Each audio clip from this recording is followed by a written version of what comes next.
to welcome you to high quality cardiovascular care. For those of you who are familiar with our forums, you'll notice that this is a bit different than some of our more traditional programs. We typically don't focus on condition-specific themes for these events. However, as part of a grant with the Kentucky Department for Public Health, centered around chronic care, we agreed to hold a forum dedicated to cardiovascular care. And it has been a pretty popular one already. We have more than 100 registrants for today's event. I personally have learned a lot in this last year about high quality cardiovascular care, and I'm excited to share some of that with you this morning with a packed agenda. We have presentations from the NCQA, Department for Public Health, Have a Heart Clinic, a consumer perspective, and more. Access the agenda at the link in the chat box for more details. Before we get into presentations, we are grateful to have Deputy Commissioner for Clinical Affairs at the Kentucky Department for Public Health, Dr. Connie White, to provide some welcoming remarks to kick off the event. Because of the support of the Public Health Department, we are able to offer this morning's program and its recordings for free. Dr. White, welcome.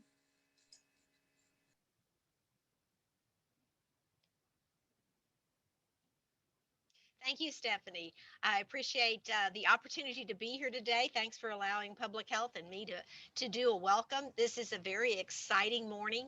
I spent 20 years doing OBGYN in a private practice here in Frankfort, Kentucky, and had my share of taking care of women with cardiovascular disease, frighteningly sometimes while they were pregnant, which is especially scary, but have a great interest in the work that's being done. Then when I was able to come to the Department for Public Health for the last 11 years and work, this is one of, don't tell the other programs, this is certainly one of my favorite programs that we have in the department. We're going to look at cardiovascular care, as Stephanie said, in a very exciting way from the national level with the NCQA presentation, the local level with what KHC is doing, and then at the clinical level. And I'm very excited to hear what the local clinics are doing. And then at the employer level with Papa John's and United Healthcare MCO, speaking as they look at how we can manage cardiovascular care. How can we manage cardiovascular care and not let it manage our patients?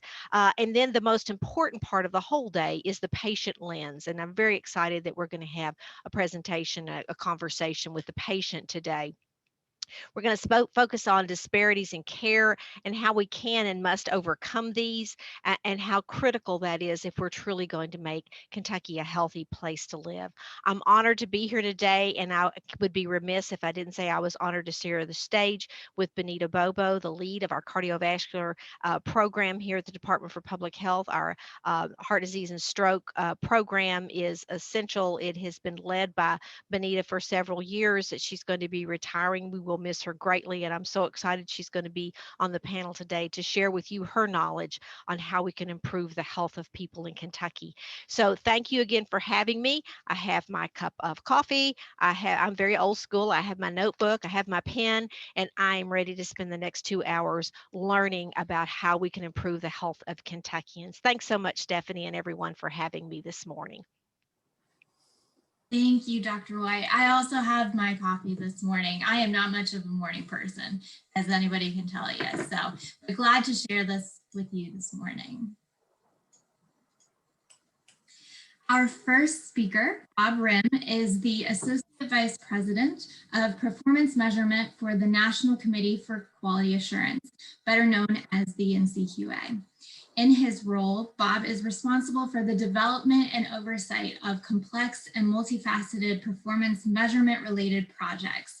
He directs the department responsible for the development, testing, and implementation of national healthcare quality reporting initiatives, including the Healthcare Effectiveness Data and Information Set, better known as HEDIS, as well as the NQF endorsement and QPP implementation of NCQA measures. He leads the team developing HEDIS measures for Medicare Advantage organizations. He also serves as project director for CMS measure development contracts focused on the quality of inpatient care, home and community-based services, and ambulatory care. Anyone familiar with KHC measurement work will know that we closely follow NCQA measures and programs, and we're honored to get some insight from Bob this morning. Bob? Hey, thanks so much, Stephanie. And thank you, Connie, for your opening remarks. I don't know if you can see this, but this is an electronic cup of coffee. My son gave it to me for my birthday, and so I'm having a sip before we start off. We can go on to the next slide. I wanted to just give you a preview of some metrics that we have, some of the data that we've just received recently, and kind of tee up cardiovascular care. But before we do that, I just wanted to characterize what HEDIS does. It covers about 90% of America's health plans. I think we have 199 million people impacted by HEDIS, which means their data is used to support these benchmarks that you'll be seeing in a few minutes. Again, HEDIS has several different domains: preventive services, chronic conditions, which is our focus today, behavioral health, which is a growing area, care coordination, and then overuse and appropriateness. Those are just some of the domains, and we also have utilization, risk-adjusted measures, outcome measures, and survey measures as well. Next slide. So there are, we have about 8 measures focused on cardiovascular conditions. I think you're probably all familiar with these. The controlling high blood pressure really is probably the focus, if you will, but we'll also touch on statin therapy for both cardiovascular disease and diabetes. And then I'm going to start off by talking a little bit about a new measure, cardiac rehab. And then you can see at the bottom, we're also interested in vulnerable populations and whether the care they're getting puts them at risk for cardiovascular disease, and why monitoring is so important. Next slide. So last year, we introduced a brand new measure, cardiac rehab. And of course, it was introduced right at the peak of COVID. And so I think that we are fully aware that the ability of people following a heart attack to come in and have in-person sessions for rehab probably did not happen. But let's think downstream a year or two from now. Hopefully when things normalize, we'll be able to do that. But you've probably seen these specifications before. And this is an interesting measure because cardiac rehab has been recommended for many, many years. The science is very strong on this. And the policy is very strong on this. Medicare covers these sessions. And our focus was on initiation. Essentially, did you get started in a rehab program? Then 2 different levels of engagement, one kind of a mid-level, 12 or more sessions, then a higher level at 25 sessions within a certain time frame informed by our evidence. And then finally, achievement, a very, very high bar. This is people who complete the full 36 or more sessions within 180 days after their discharge. Anyway, we'll be getting data on this this year, but the data will be skewed by current events. So we appreciate that.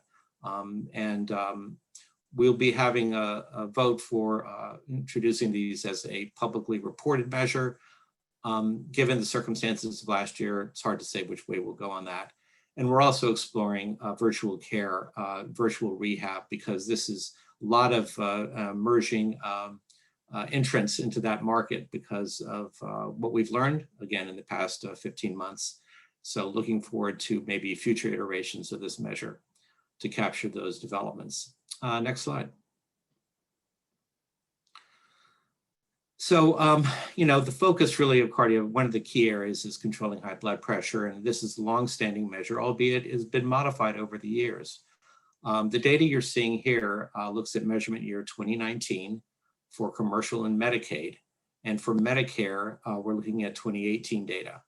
When COVID first started last year, CMS made a decision to not require plans to report Medicare data for any of our measures. As it so happened, about 95% of plans did report voluntarily to NCQA, but CMS asked us to basically sit on that data because they thought that it wouldn't be fair given all the demands on the clinical community around March, April, May, and June last year. But in any event, what you can see here, just to introduce you to how the slide's laid out, we have national performance on top by the 3 different product lines, commercial, Medicaid, Medicare. Then we have Kentucky's results. And then we decided to throw in Indiana since it's a state that borders Kentucky. And for no other reason than that, we could have picked a few other states as well. And then again, we see the number of plans. And then the center column is the mean, the average performance. And then we also included the range, the 10th to 90th percentile, which can at times be informative and tell you about variation within your whatever area you happen to be looking at. So I'm not going to really comment on the results except to say they tend to be very close to each other. I think what's most informative, especially if we look at Medicaid, is the distribution between the 10th and 90th percentiles. And that really helps you understand where there are high performers who may have approaches that are worthy of generalization and thinking about how, as a group, care can be improved. And I just want to note on the commercial, you'll see some very, very low 10th percentiles, and those we are assuming are commercial plans that chose not to perform a medical record review, and so they're getting that data administratively. So I'll just keep that up for a second before we go on to the next slide. I want to make sure you're kind of oriented to it. We can go ahead and switch over. So next slide. Again, blood pressure control, but different. This isn't for patients with hypertension. This is for patients with diabetes. And again, the age range, which has been pretty constant. And you'll see the performance there in some ways tracks somewhat what we see in controlling high blood pressure. And again, Medicaid is the center of each of the columns and rows there. And again, the range of performance is quite variable across product lines. And just to note, NCQA, in addition to the HEDIS measures around cardiovascular care, also has a heart stroke recognition program. I believe that has about 2,000 clinicians who've been recognized by their great work in cardiovascular care. And we have about 5,500 clinicians in our diabetes recognition program. So, and then on top of that, we have about 43,000 clinicians in a patient-centered medical home recognized by NCQA. So about 16 to 17% of the eligible primary care population, clinicians in the country. Next slide. As you well know, statin therapy is evidence-based and really has really put quite a dent in both mortality and morbidity around cardiovascular disease. Again, we have different age ranges depending on if you're a male or female. And this is for the measure that looks at, did you receive at least one high intensity or moderate intensity statin? And you can see the performance rates are really quite high. The range is, again, showing variation, but a little bit closer. And I think that when we go to the next slide, which is adherence, so we can go ahead and go to that. So this is adherence for those who had at least one statin medication. How much of those patients, how many were adherent at 80%? And again, you can see, again, pretty strong performance, but again, these are only the population that's getting a statin. So there are about 20% of patients out there who didn't even get their first statin, even for cardiovascular disease. So there's lots of ways to interpret this. I think this is a pretty good news story. But again, we want to make sure that everyone diagnosed with CVD is getting appropriate care. Next slide. Again, statin therapy, I think we may have gone, let's go in the other direction. Yeah. Go ahead and let's go through. Yeah, one more. I think we're going backwards, Stephanie. And you can keep going. And keep going. There we go. I hope that was okay. If we need to move the slides back, you can put that in the chat and Stephanie can see it. One of the areas, obviously, in the past year that the whole nation's been reflecting about is health equity. And fortunately, we had already begun work improving health equity and our measurement of that. And so you probably saw in our public comment this past February and March that we included 5 measures recommended for stratification using the OMB categories. This is effective measurement year 2022. And the public comment was incredibly rich, very, very supportive of our direction. And you know, the challenge here is that race and ethnicity are reported in 2 different ways. One, directly, that is, a patient reports how they want to be viewed, how they see themselves. And then the next is through an indirect method, which is usually imputation using a variety of different models out there in the field. Imputation comes nowhere close to what direct reported data is, but collecting direct data is challenging for lots of different reasons. So our focus really is here to get a foothold on this, to begin looking at stratification of key measures, high priority measures by race and ethnicity, and to really establish a path forward. So we look forward in the future to expanding the number of measures, and I'll show a slide in a second. Our teams and our work groups and expert panels are looking as well at sexual orientation and gender identity because those are important components. We're currently developing a measure for social determinants of health focused on food insecurity, housing and transportation. So we're looking at both the screening and the referral for those. And then really looking at a goal of having, by measurement year 2024, 80% of data in those stratifications to be from direct data sources. So we can move to the next slide. And again, this kind of shows you the pathway.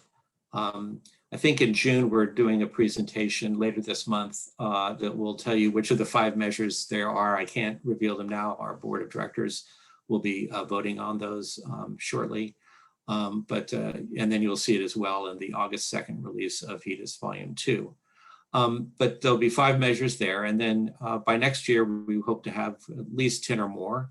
And by measurement year 2024, greater than 15. And again, the goal that we're really after is for health plans and delivery systems to begin collecting this directly from their members or patients so that we have really the gold standard. And this whole process is to do something that's very challenging. This is a sensitive topic. People have lots of different perspectives on this. And our goal really is to slowly encourage this so that we can move to a more equitable healthcare system. Next slide. Well, you know, we've been working towards a digital measurement over the past maybe 7 years, and it's been quite a challenge between interoperability, between EHRs, and between the challenges of data blocking, which have now been, I think, resolved. There's just been looking at standards that inform how this data is both collected and accessed. But we are in deep on this, and we've begun to write many of our measures. We have 22 now are written in CQL using the FHIR CQL standard. FHIR is a data resource that really helps with interoperability and the use of APIs to make sure that this you can run queries up against a variety of different data sources and basically get the answer to your question, which is how did we do in this case on cardiovascular care. And then many of you are familiar with the ECDS reporting measures, which are in the back of Volume 2, which also are collecting data from both claims, registry data, EHR data, and HIEs, for example, and case management. The only thing they don't collect is opening up a medical record and looking at a paper copy. So next slide. And Stephanie, you can just click through these. So the goal really is to think about measurement as a byproduct of care. And really what we want in the long haul is to have electronic clinical data reside and be collected in ways where you can measure the thing without making a separate step of, okay, I provided care, now I have to go back and now I have to measure it. So in time, I think that's the goal for everyone, and to make sure that not just that the act of measurement informs care, but in fact, providing care informs clinical decision support and a variety of things working together so that the measure is really the outcome of that. Switching to new technical models like the FHIR data model, as many of you know, over the past 3 years, we've allowed for adjustments to measures, not for reporting HEDIS, but for helping with quality improvement internally, so that we give you a variety of different frameworks that you can look at measurement outside of the specific HEDIS specification. Modular measures are something that is really, we're working very hard at, so that we can think about measuring care at different levels of accountability, at the health plan, at the delivery system, the ACO, at the clinic level, so that we can really begin to have an integrated measurement system. Right now, I have to admit, it's pretty fragmented. Next slide. And we can just click through here and just see the progress that we've made in terms of converting HEDIS measures into digital formats so that they can be machine readable and no one has to go and program them. So for many people in the field, many of the vendors out there and many of the larger companies, this is a real advantage. So hoping to extend this work in the future. And next slide. I think that's it. So I don't know how we're doing on time, but welcome any questions. Back to you, Stephanie. Thanks, Bob. We do have one question that has come in through the Q&A, and KHC team, help me if I missed any questions in the chat or any raised hands that I don't see. But someone asked about the numbers that you were presenting at the beginning of the presentation with the mean. Is the mean the average of the patient or the average of the plans? It's the average of the plan. So when you see those means, those are the averages across.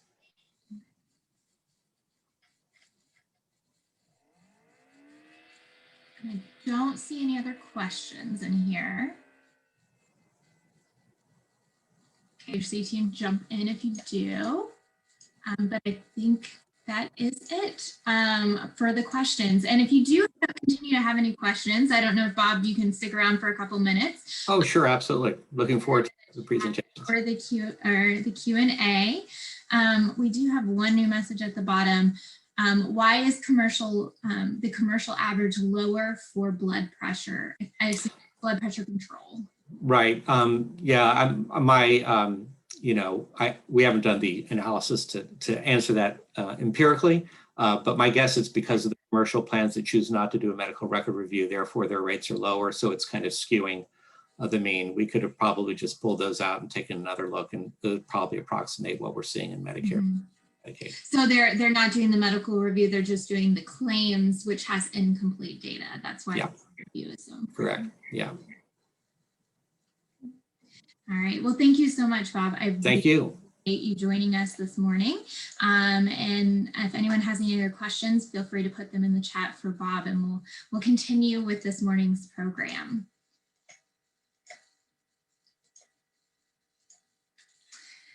And that would be me. As the KHC data scientist, a lot of what Bob covered is typically what I cover in my presentations. So he's already made my job a lot easier. Because he illustrated Kentucky's performance so well, I'm going to use this time to expand in some other areas and go a little lighter on the data than you might be accustomed to seeing from me. I do want to spend this time drilling a little deeper into Kentucky, looking at the impact and importance of cardiovascular care, variations that we see, and opportunities for improvement.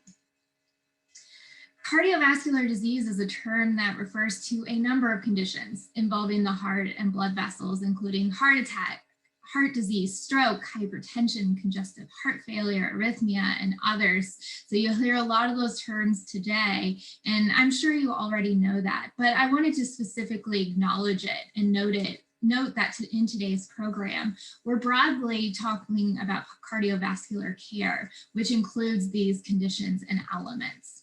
And you'll notice diabetes is on there too, which is not a cardiovascular disease, but cardiovascular disease is the #1 cause of death for individuals with diabetes. So the two conditions are closely linked.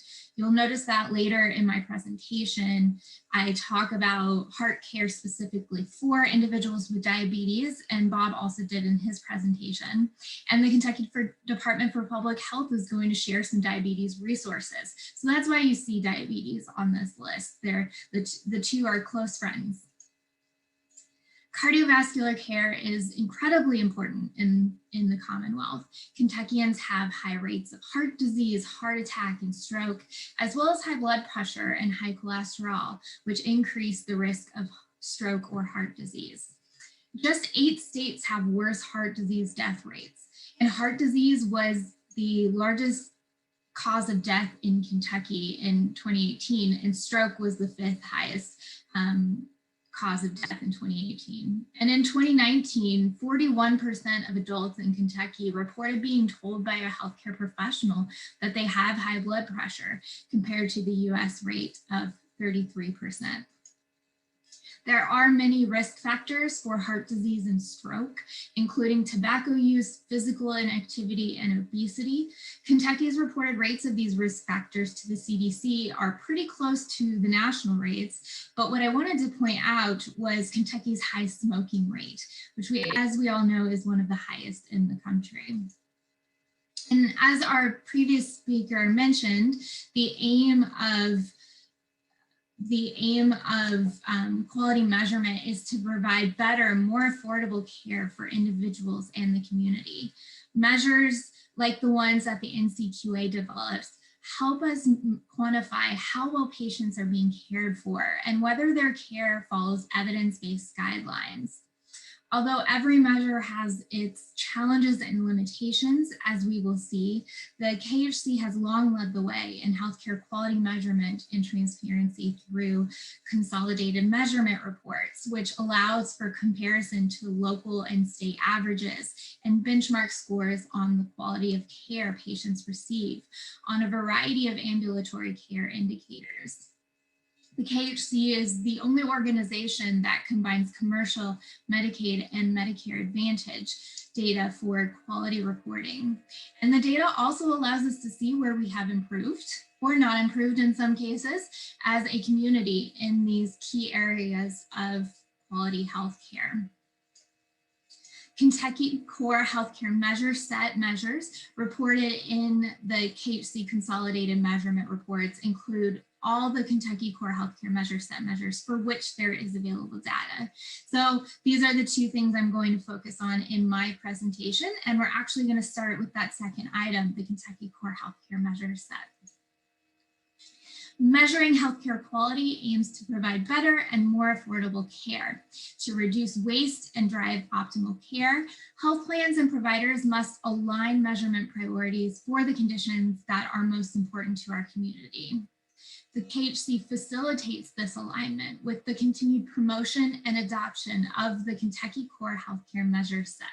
It's a set of core primary care measures determined by a public-private committee of experts as highest priority to reduce measurement burden, improve focus, and ultimately measure what matters most to stakeholders. The KCHMS, the core measure set, currently has 38 primary care measures in the areas of preventive care, behavioral health care, chronic and acute care, pediatric care, and cost utilization and experience. You saw a few slides ago that cardiovascular care has a large impact on the health of Kentuckians. So of those 38 limited measures that have been selected, which are dedicated to the cardiovascular area? And the list that I'm going to show you, you'll see very familiar from what Bob just presented. First on the list is controlling high blood pressure. This measure right here is the main reason that I was excited that NCQA agreed to be here today. The more I've learned about this measure and listened to the community conversations about it, I've realized that it might be universally considered the most important measure of the 38 on the list among all of the stakeholders. But we at the KHC can't get data on that for KHC reporting because it includes that clinical chart review that we mentioned a few minutes ago, and not just solely claims data, which is the data that the KHC receives. So we're really excited to have Bob able to fill in some of those gaps on our knowledge about how Kentucky fares to the rest of the country. This measure assesses adults with a diagnosis of hypertension whose blood pressure was adequately controlled, or less than 140/90. Our core measure set designates measures as standard priority, important enough to make the list, or high priority, meaning basically it has extra emphasis and is really important. Controlling high blood pressure is designated as a high priority item. Next is another familiar one from our last presentation, statin therapy for patients with cardiovascular disease, another high priority item. Statins are a class of drugs that lower blood cholesterol, and guidelines state that statins are recommended for adults with cardiovascular disease. Similar but not the same is statin therapy for patients with diabetes. Guidelines also recommend statins for individuals with diabetes who are at higher risk for heart disease to prevent cardiovascular disease. So while the prior measure aims to effectively treat CVD, this measure is really meant to prevent it, which is something I learned from one of our upcoming speakers as I was starting my learning journey, Dr. Inverja. Along the same lines, blood pressure control is for individuals with diabetes, and it's similar to the controlling high blood pressure measure at the top of the list, but specific again to the population with diabetes. Again, diabetes can lead to serious complications, and controlling blood pressure is an important part of overall management. This measure is considered standard priority, not because it's not important, because of course it's important to have been selected as only one of 38 measures on the core measure set. But this can be a difficult measure to collect data-wise because of medical coding for billing challenges. In fact, our provider panel later on in the program, in our panel that we in the program, we identified a practice that has successfully performed highly on this measure with their practice's procedures. So we'll hear more about that from them on that. You'll notice that 4 of the 38 measures on the Kentucky Core Healthcare Measure Set are directly related to heart health.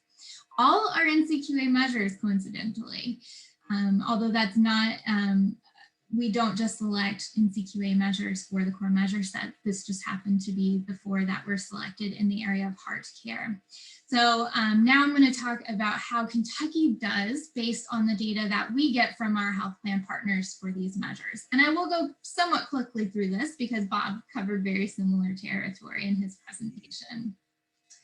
So remember that we can't get data for controlling high blood pressure. You won't see that on our KHC measurement reports. However, for the last 3 years or so, we have gotten statin therapy measures.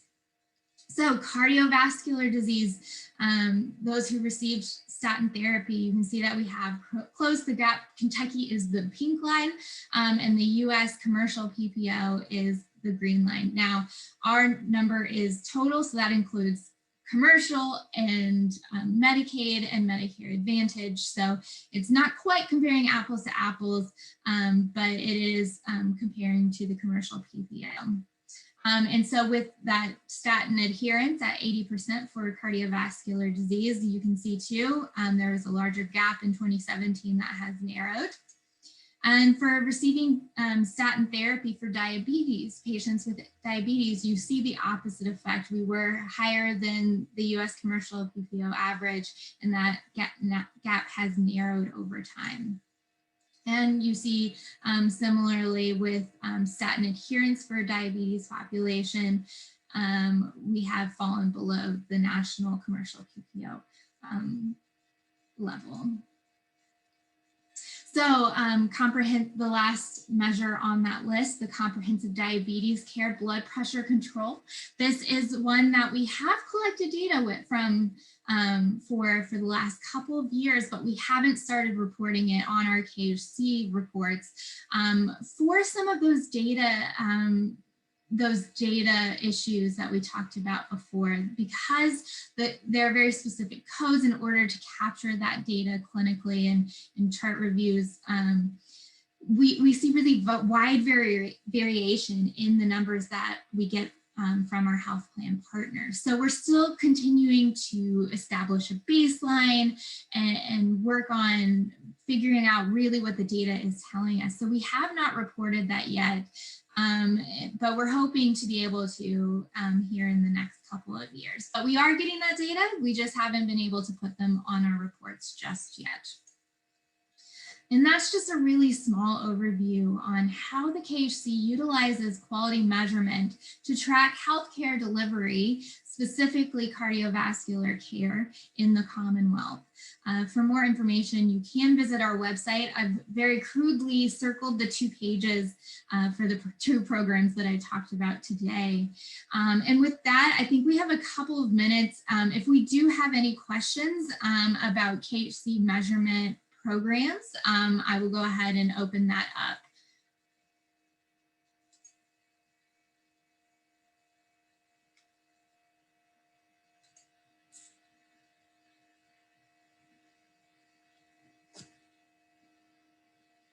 And I don't think I see any questions for me. And I know probably Bob had the majority of questions there. So we will go ahead and move on to our next agenda item. So we've had a really measurement heavy morning, but at the center of cardiovascular care is the patient. As we think about standards of care, measurement, payment, and other logistical aspects of care, we never want to forget that there is a person who is receiving that care. Last week, we were fortunate to speak to longtime friend of the KHC, Barbara Coates, who is the godmother of former KHC Executive Co-Director Teresa Coates. Barbara has joined the KHC team on out-of-state conference trips and occasional drop-ins at the office. But this spring, Barbara experienced a heart event that landed her in the hospital after she wasn't able to get a refill of a prescription from her physician. We recorded our conversation with Barbara, where she detailed what led to her hospitalization, as well as her transition to a provider who has given her quality care since her cardiac event, and what she hopes providers keep in mind when they care for patients. So I am going to go ahead and share that video now.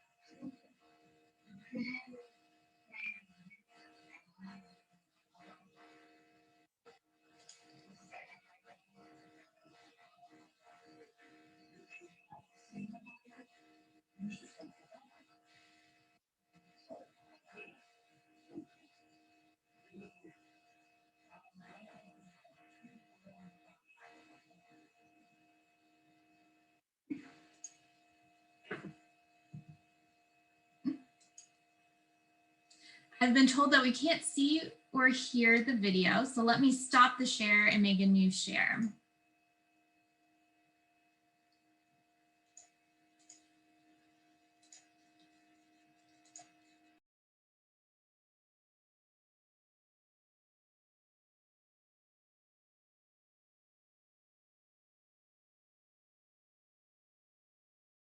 Back of my ear. I had this pain about a month ago, right in the back of my ear, right back there.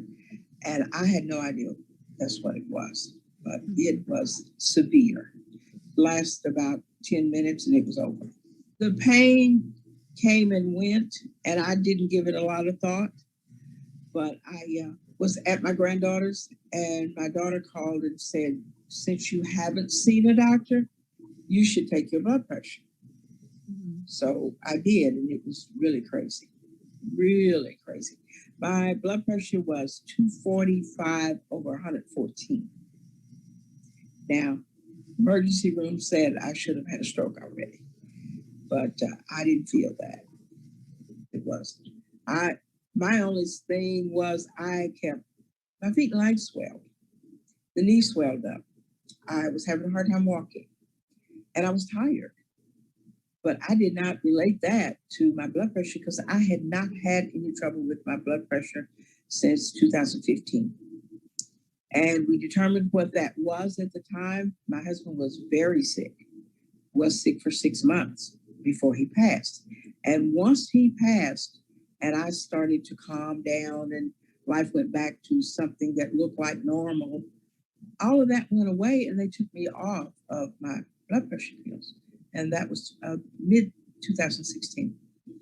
And every time I went to the doctor, it was fine. And when I started feeling tired was when I went to the doctor the first time. And she decided my blood pressure was up and she gave me something for it.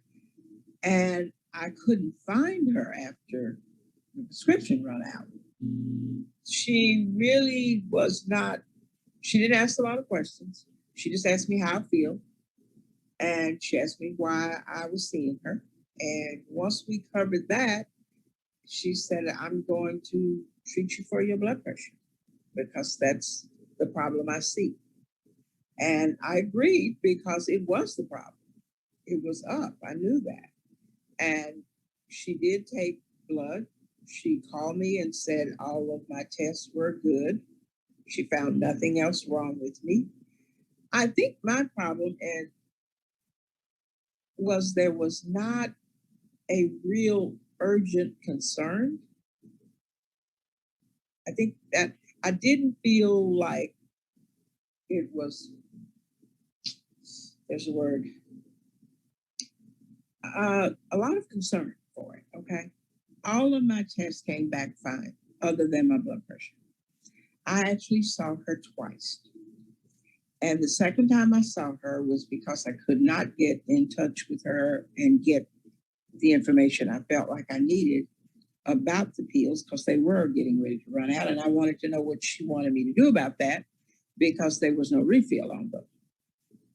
And when I didn't get her, I made an appointment to see her. And when I saw her, she said, we're going to keep doing the pills and you can get back to me, which was fine. She said, everything else is fine. All your tests came back. There's nothing wrong. But I think basically, I am an 81-year-old woman. And I think some of it has to do with the fact that we don't feel that we need to go and do what needs to be done to keep us healthy. And we don't press. We just let it go. And I think that's where I dropped the ball. Once I couldn't get her, and I tried twice.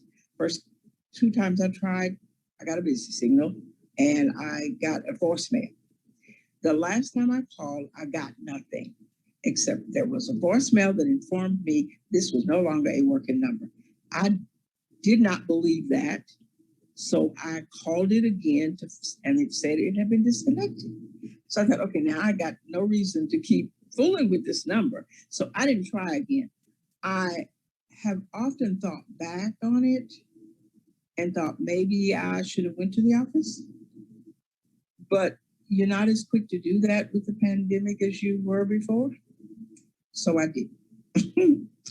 And so I'm not really blaming anybody for that. I just think it was something that happened. I had no symptoms. And that in itself has been something that the doctor has been concerned with. I had no symptoms. they had no idea that you don't have symptoms. You just have a stroke or you have a heart attack. And then they find out that it was your blood pressure. So I got past all of that with no symptoms. Like I say, they did decide that that pain behind my ear, that's what that was. But if you don't have that, then you, and nothing, then you have no way of knowing. Our daughter of mine, that friend of yours, that's Teresa Counts, she was really in a panic because I was in Georgia when they notified her and the rest of my kids that I'm in an emergency room. And she instantly got into looking for a doctor. And so I'm not sure quite how she worked that out, but she made an appointment. And when I came home, all I had to do was keep the appointments. I have been very pleased with her. She is thorough. She has gone over everything very, very clearly. She last week upped my blood pressure pills and added one. And yesterday I saw a different one because she's on vacation. But I had been seeing her once a week. Plus, every day she called me and wanted to know what my blood pressure was. And so it's been very thorough. I've got a arthritis pain pill with 3 blood pressure pills that I take first thing in the morning. And like I say, I basically feel good all the time. I mean, I don't have any headaches, no dizziness, no sick of the stomach. I have none of that. The best I can offer is to leave the patient feeling like they're really concerned and you really hear them. One of my problems with most conversations is if I don't feel like you are listening, because there is a listening and then there is that, okay, here's going to be my reply when you finish.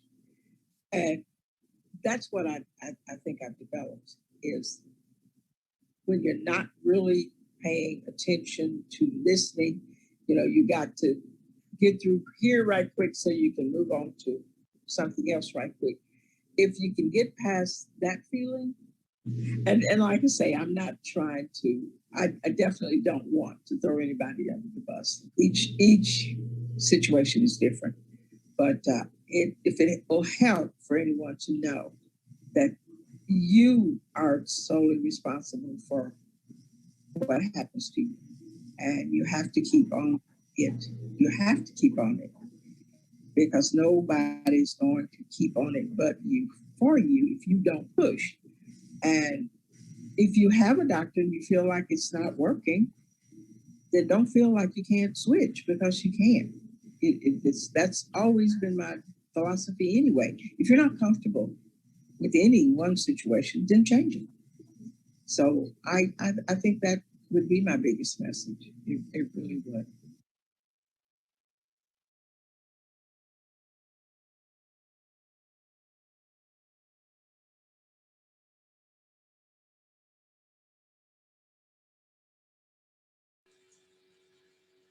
We are honored that Barbara shared her story with her. I've seen a couple of comments come in the chat. She really is truly a delight and a friend to the KHC.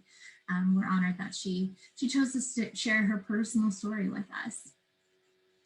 Barbara's story leads perfectly into our next speaker, Dr. Mike Imburgia, who is one of the most patient-oriented providers I've had the pleasure of working with. Dr. Imburgia is a cardiologist who has been in practice for more than 20 years. He co-founded Have a Heart Clinic, which provides free cardiovascular care to those at or below the 200% federal poverty line. Last year, Dr. Imburgia retired from his day job to volunteer full-time at Have a Heart Clinic, which provides cardiovascular care, coordinated support services, health screenings, and education to adult patients, regardless of their ability to pay or insurance coverage status. It is my pleasure to introduce Dr. Imberja to the virtual stage. Morning, everyone. And let me share my screen here. And first off, thanks to everybody for having me, and thanks to KHC for allowing me to talk about something that I'm so passionate about, and that's quality care in underserved populations. And what I'm going to try to do fairly quickly is talk about those disparities in healthcare and how they affect outcome, and show some studies that show that, and then talk about how Have a Heart has addressed those issues, and then come up with some conclusions or thoughts that I have about all of this. And so what are those disparities? And their race, ethnicity, gender, insurance status, and of course, wealth. And all of those affect outcome. And just some quick studies to show what I'm talking about. This study that was just published this year in the Journal of the American College of Cardiology that looked at patients with heart failure and reduced ejection fraction. So people who had heart failure with poor pumping function. And what they found was that hospital admissions for heart failure were twice as likely in the United States as in Canada. But the reason was predominantly driven by increased heart failure admissions in the Black population. Another study looking at, again from this year, Journal of American College of Cardiology, looking at race, ethnic, sex disparities in patients who present to the hospital with acute infarct and shock. And what they found in this study is that women were less likely to undergo invasive cardiac procedures and less likely to get revascularized or have their blockage fixed. That women, as well as Black and Hispanic patients, had a higher likelihood of dying in the hospital than whites. Well, what about insurance status? And this study back in January 2011, the American Journal of Cardiology, that looked at patients that were admitted for percutaneous coronary intervention. So they were coming in the hospital to get an angioplasty or a stent, and they looked at in-hospital deaths. And what they found was that patients with no insurance or Medicaid were nearly 4 times more likely to die in the hospital than those with private insurance. Another study looking at insurance status and income, and this is from JAMA Cardiology this year, looking at the association of dual eligibility with heart failure quality outcomes. And dual eligibility means you're not only eligible for Medicare, but Medicaid, which means you're poorer and you have a lower socioeconomic status. And what they found in this study was that dual eligible patients had lower performance on heart failure care measures. They were less likely to even get their heart pumping function. They were less likely to have a post-discharge heart failure appointment. They were less likely to receive blood thinners, less likely to receive life-saving medications, and less likely to receive defibrillators. I like to talk about this study because I think it points out 2 aspects of this population and the disparity. And this is from Circulation in 2016, and it looked at sex and race, ethnicity differences in implantable cardiodefibrillators. And of course, those defibrillators decrease somebody's chances of dying by up to 30%. And what they found was that minority groups were less likely to be counseled on getting a defibrillator. But in addition, in those patients that were counseled, minority groups were less likely to agree to get a defibrillator. So 1, we're not considering them for those life-saving therapies. And 2, how we're communicating with them isn't working. this study looking at race and ethnic disparities among Medicare Advantage enrollees, published in New England Journal in 2014. And what they found was that they looked at blood pressure, cholesterol, and hemoglobin A1Cs, that Black enrollees were less likely to be at goal than white enrollees. And so they went to the groups and they said, we'd like you to put something in place to address this disparity and see if we can improve outcomes. And so then at the end of that, what they found was that everybody improved, but there was still this disparity between Blacks and whites, except in one place, and that was out west among Kaiser health plans. So to me, that means we can achieve improved outcomes and we can achieve parity. So how do we achieve that high value, I prefer high quality care? And one is we have to remove financial barriers to healthcare. Everybody needs to have access to care. So at Have a Heart, what we did is all patients that were at or below the 200% federal poverty level pay us nothing. So if they have no insurance, they pay us nothing. If they have insurance, they don't pay deductibles, they don't pay co-pays. And then since all care begins with primary care, we reached out to federally qualified clinics, addiction centers, halfway houses, homeless shelters, refugee centers, and other non-for-profit clinics to provide direct access for their patients. What does that mean? Well, if you're part of a bigger organization and you want to refer your patient for specialty care, you place an order, they get referred, they get seen. For these clinics, they literally go down a list and they start calling places to see if somebody will see their patients. Well, you can imagine how difficult that is if they have Medicaid. Now imagine how almost impossible it is if those patients don't have insurance. So that's what we set out to do. And this is some of our data. Our largest referring clinics, the family health clinics, Park Duval clinics, family community clinics. Federal poverty level, now over 80% of the patients we see live at or below that poverty level. People of color, initially we were above 60%. So far in 2021, we're now above 70%. So I believe that Have a Heart has found a way to at least reach out to that underserved community to provide them access. The next is we have to expand collection, reporting, and analysis of data. And I've been part of a large organization, and I'm sorry to say I've never had any of this data shared with me. I know what patient satisfaction results are. I know how long my chart's been open. I know how long it was till I was billed, but I've never really received any quality data, certainly not any data broken down based by race or gender. And so at Have a Heart, with a local IT company, we created our own database.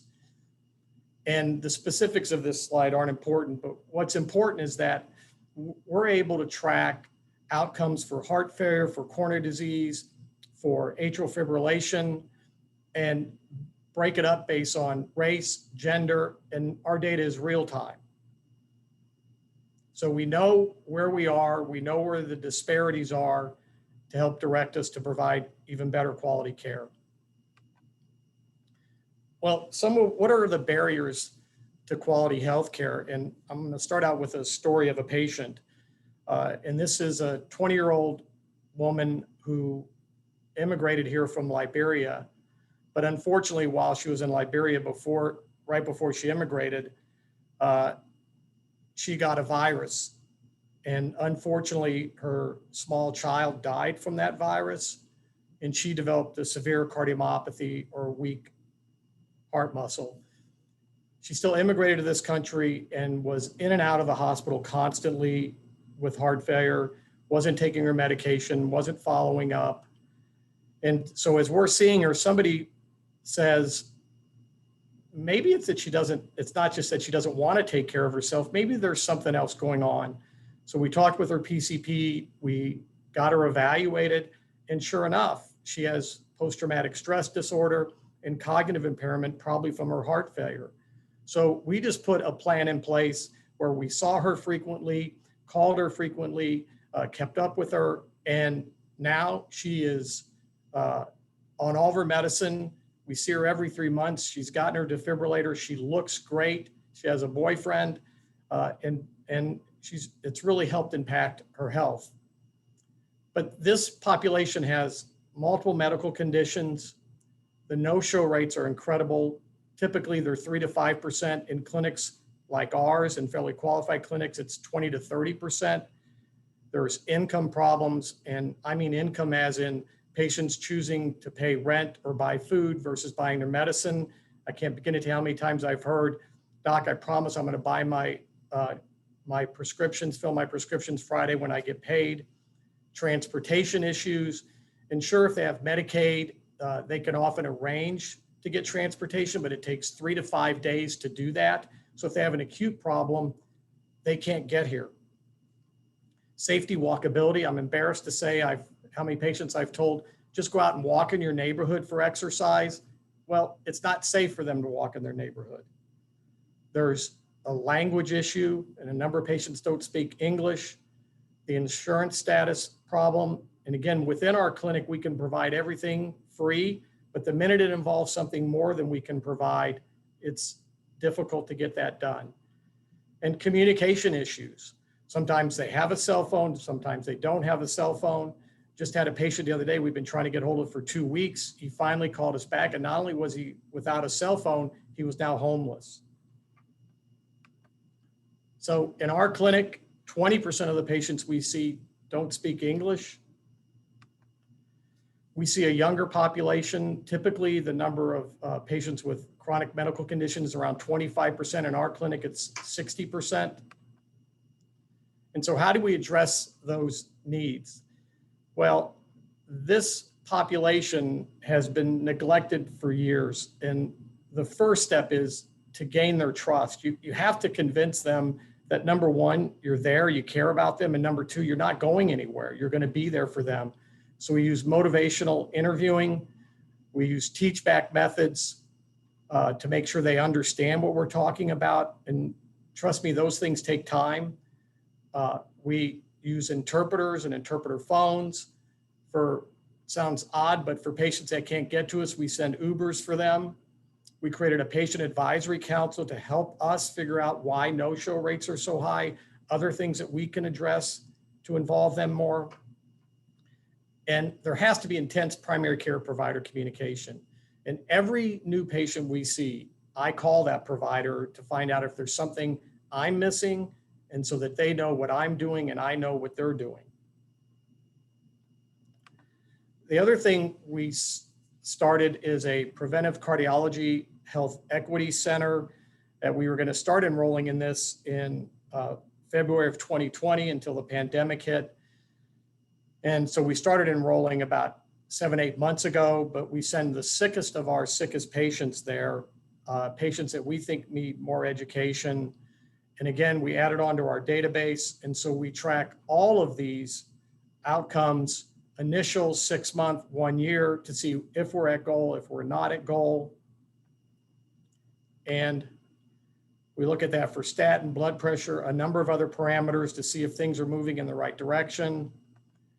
We don't just look at those parameters. We look at American College of Cardiology risk scores. We look at depression screens, Stanford self-efficacy screens, but all this allows us, and we do this based on race also, but all this allows us to identify where our deficiencies are and what we need to do differently to get people at goal. So my conclusions are, and here's my disclaimer, these views may not be shared by anybody else other than me, but high value, high quality, and I emphasize high quality care can have a big impact in populations where healthcare disparities exist. In fact, I would argue you can have an even bigger impact by addressing these populations because the outcomes are so much worse.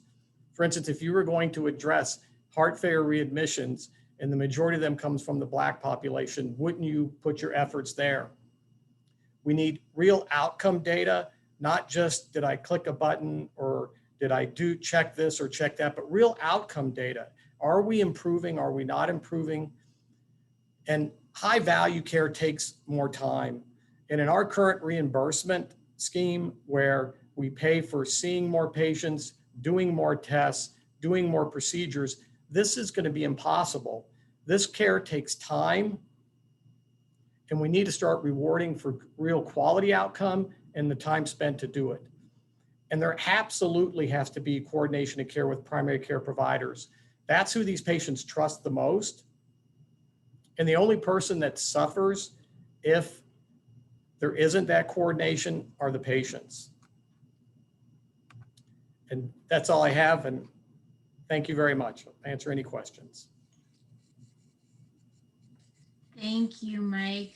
Great presentation and really bringing it back to the patient. As I said, it was a perfect transition from Barbara to yourself. We do have a question in the chat, but I also have a question.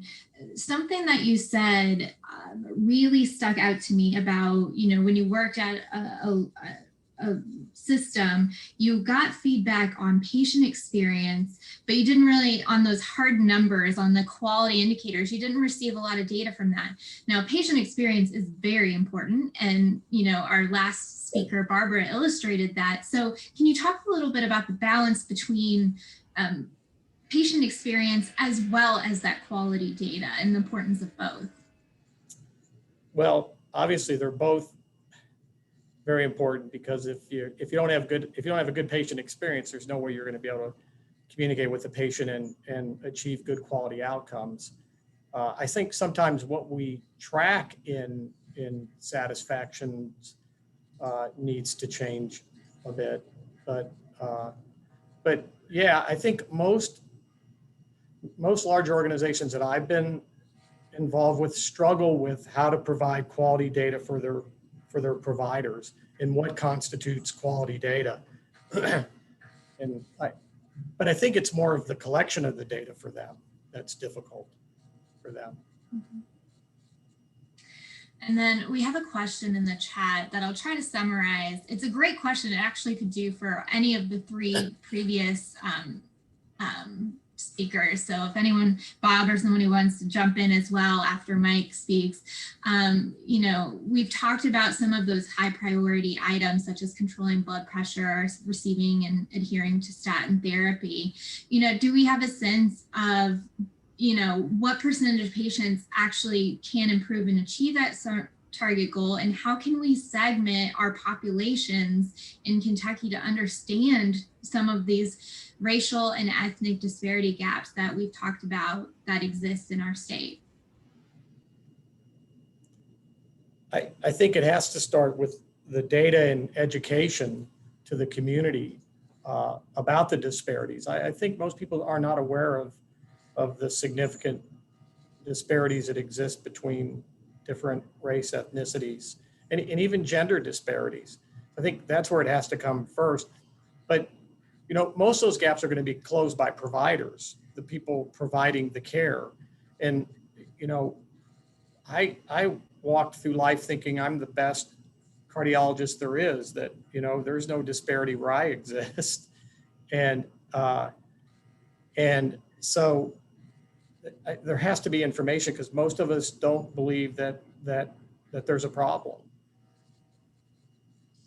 And one more question, and this has to do particularly with Have a Heart Clinic and how you operate. How are you funded? How do you bridge the need for higher levels of treatment? And how would you change reimbursement for the intensity of services you provide?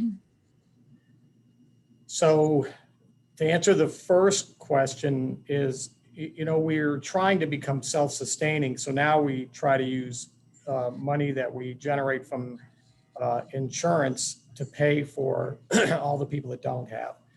And the last 2 months, we've come close to breaking even. But we get a lot of personal funding. We apply for grants, but there's a lot of other things that we want to be able to do, but we don't have the money yet to be able to do it. For instance, we'd like to have embedded psychologists here in our program to help. But that takes money to get that. And so we're working on those things. And what was the second question?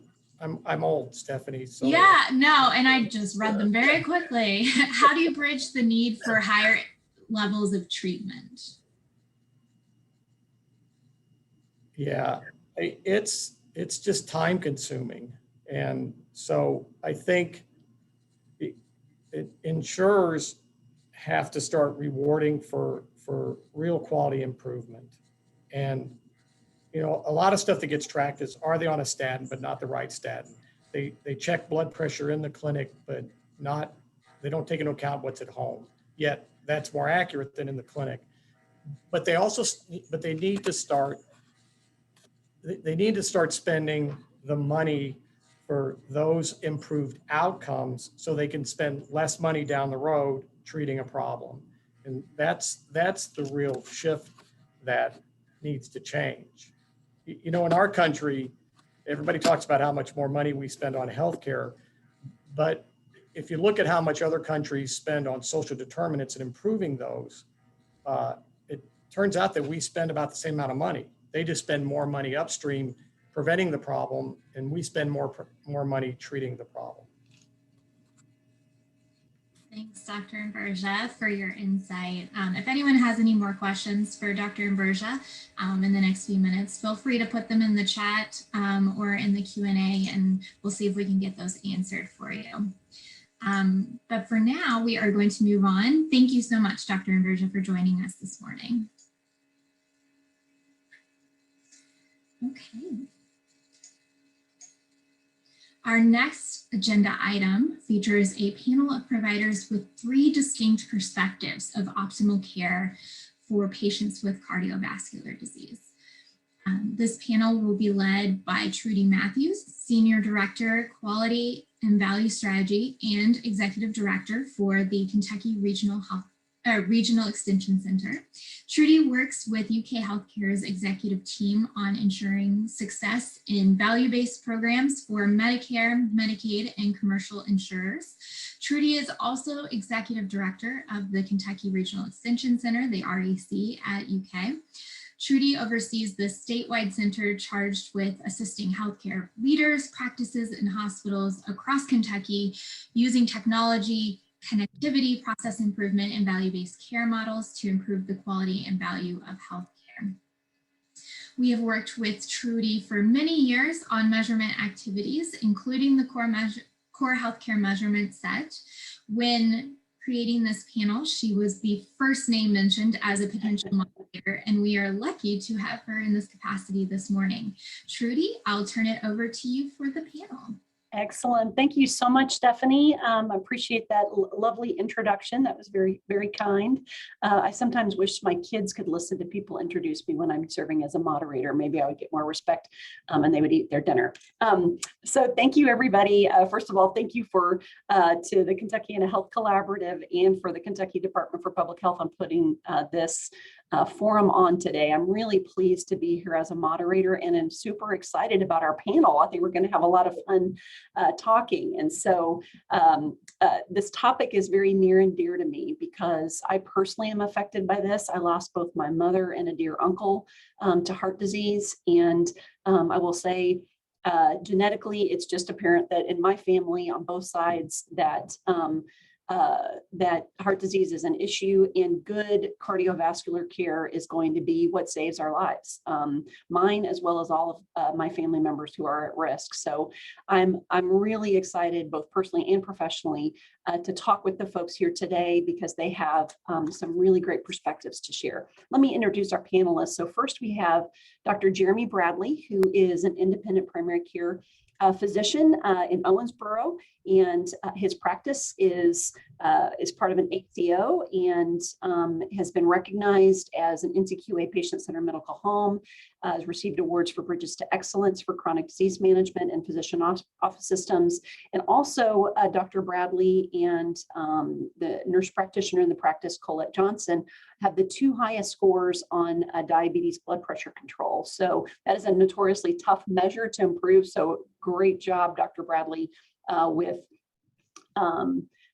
really achieving such high results and doing the hard work there. Our next panelist is Carrie Rainier with Norton Healthcare. And Carrie has been involved with the Kentuckiana Health Collaborative's core measures work and is Director of Quality and Clinical Effectiveness for Norton Medical Group and Norton Children's Medical Group.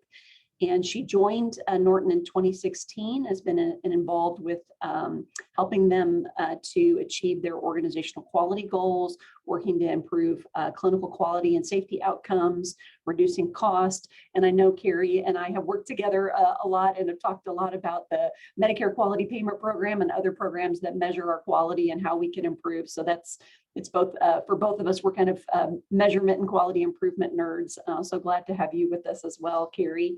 And then our final panelist is Dr. Cassie Hobbs, who is a pharmacist on faculty with Sullivan University, and then also is a clinical pharmacy practice, leads a clinical pharmacy practice site at Family Health Centers. And in particular, this is interesting because she is the lead provider for Family Health Centers Hypertension Management Program. And this is a partnership with the Kentucky Heart Disease and Stroke Program, where they provide patients with a blood pressure cuff, pharmacy consultation, medication adherence, counseling, education, and lifestyle interventions.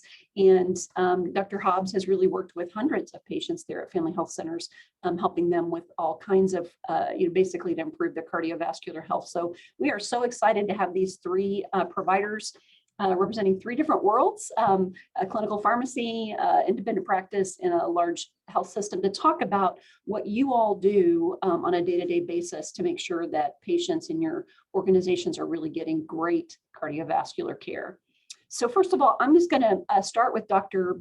Bradley and ask you if you can, just give us an overview of your practice, the patients that you see, and what your priorities are. What the prevalence of hypertension and cardiovascular disease is in your practice, some of the best practices that you use, and maybe some of your biggest challenges. You want to start us off today? Sure. Good morning. It's been raining a lot here in Owensboro, so I apologize for my raspy voice and my drainage. I'll try to keep from coughing too much, but I really appreciate being asked to be a part of this panel. We feel like this has been a big honor for us to be recognized on a panel like this. But a little bit about ourselves. So my wife and I are both from this area originally, and always had a plan to come back to the Owensboro area to practice. I did my undergraduate medical school training at UK, and that I did a 3-year family practice residency program in Madisonville, Kentucky. And then we opened up our solo practice in 2000, April 1st.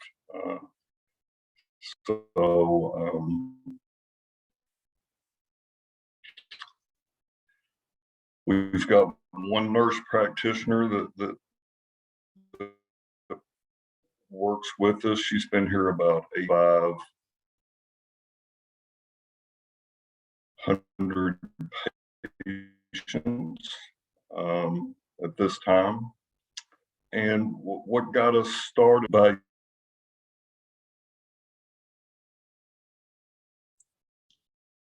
Dr. Bradley, I just wanted to let you know sounds like we're having some internet issues with hearing you. Is anybody else having trouble hearing Dr. Bradley? Okay, you're back. Okay, great. I think the last probably 30 seconds or so, we lost you, so we'll try again.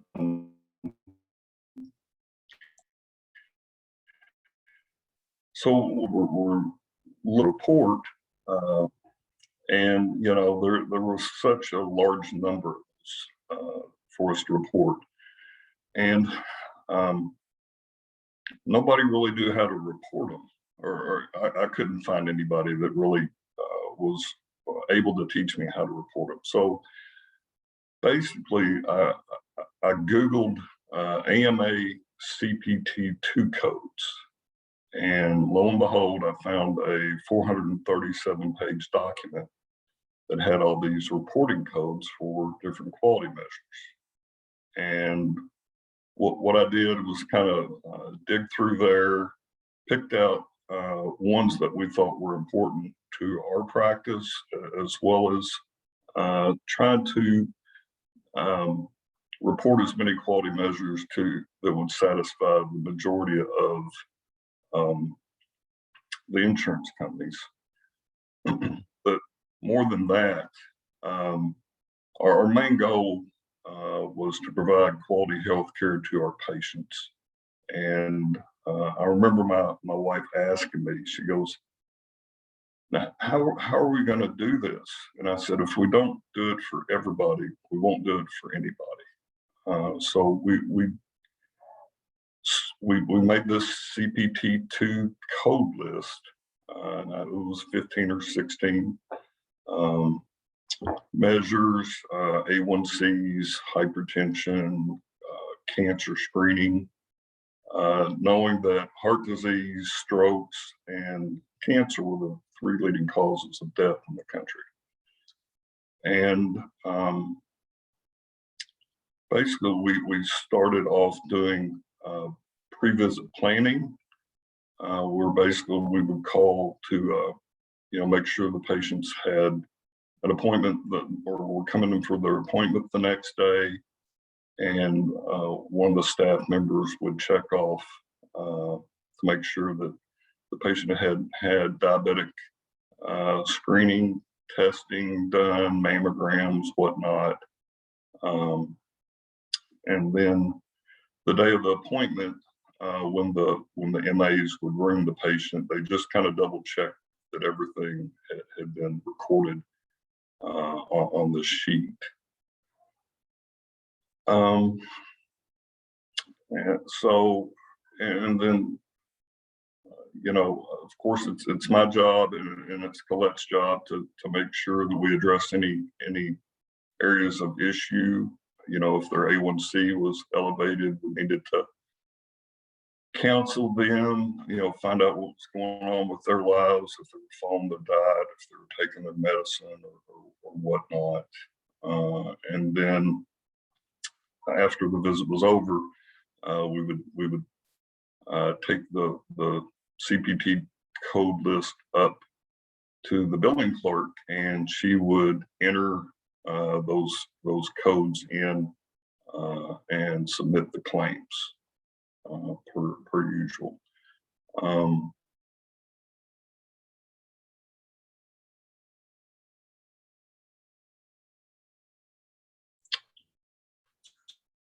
Dr. Bradley, that's great. I love how,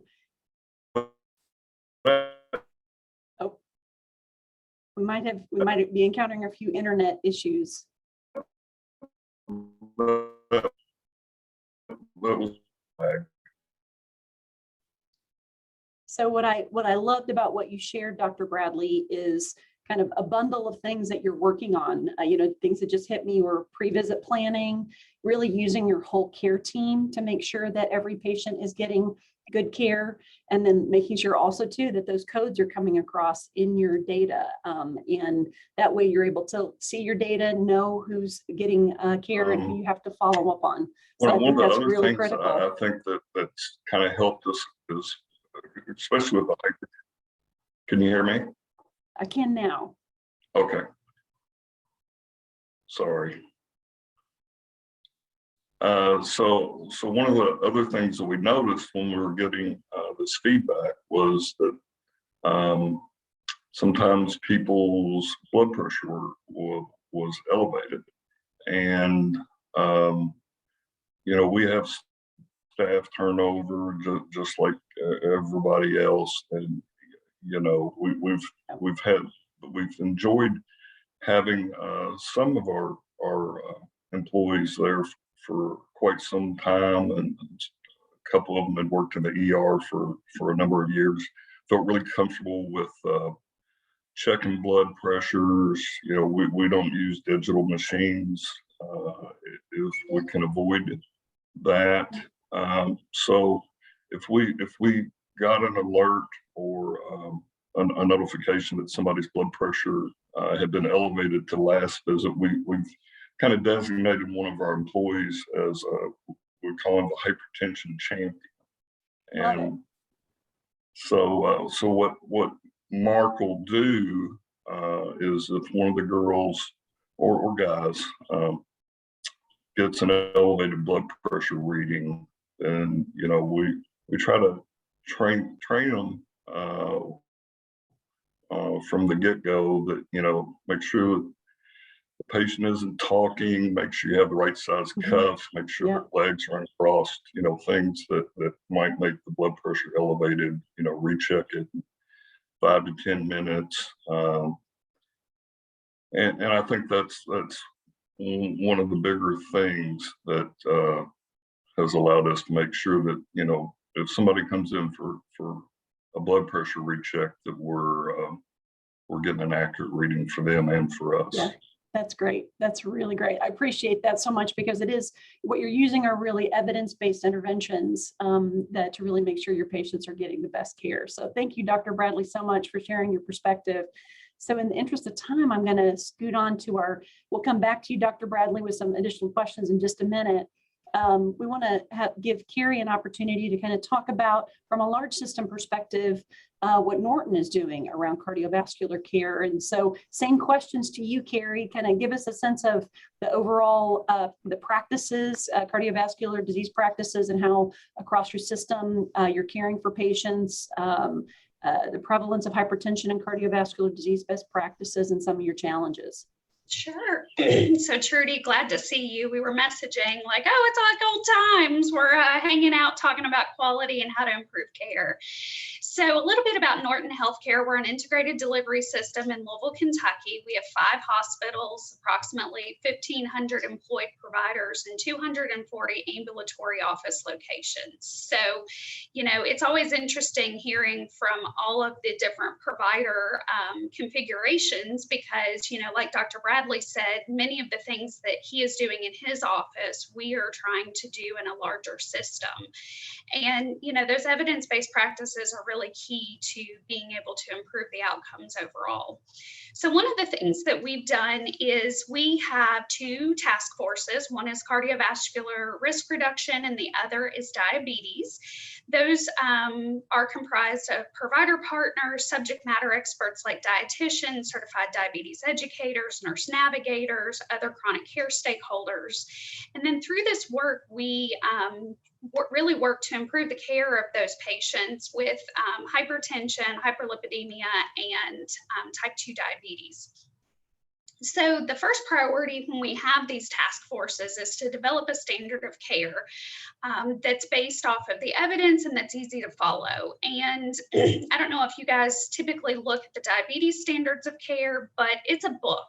And, you know, in general clinical practice, especially with primary care, they cannot sit and digest every single page of that. So what we do is we break down that standard to say, here's the easy way to hit all of the points to ensure that you're providing good care for patients with diabetes, or good care for patients with hypertension, hyperlipidemia.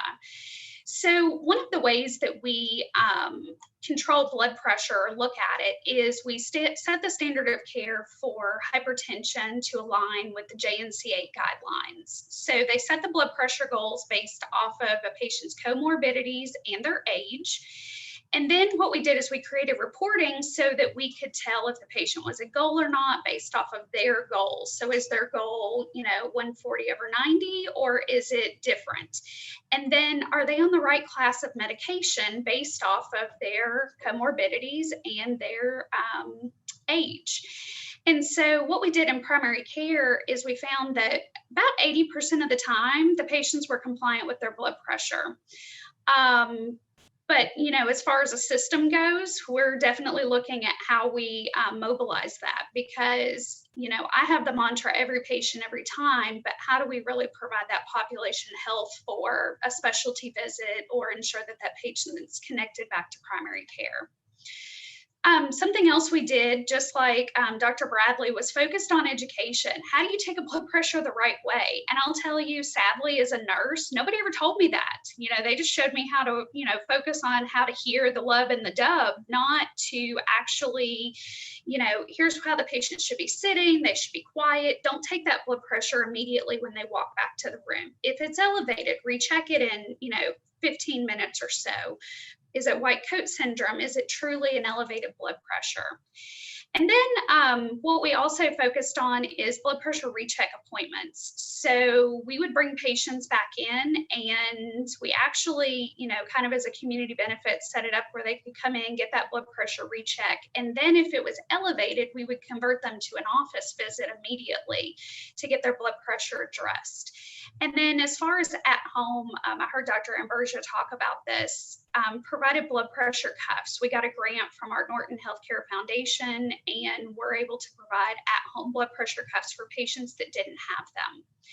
And then I just quickly want to talk a little bit about our diabetes care, because as Stephanie said, diabetes is definitely one of those comorbidity type conditions. And usually when I was a cath lab nurse, if you had a patient with some sort of heart disease or they were being cath, they typically had some sort of all of this going together.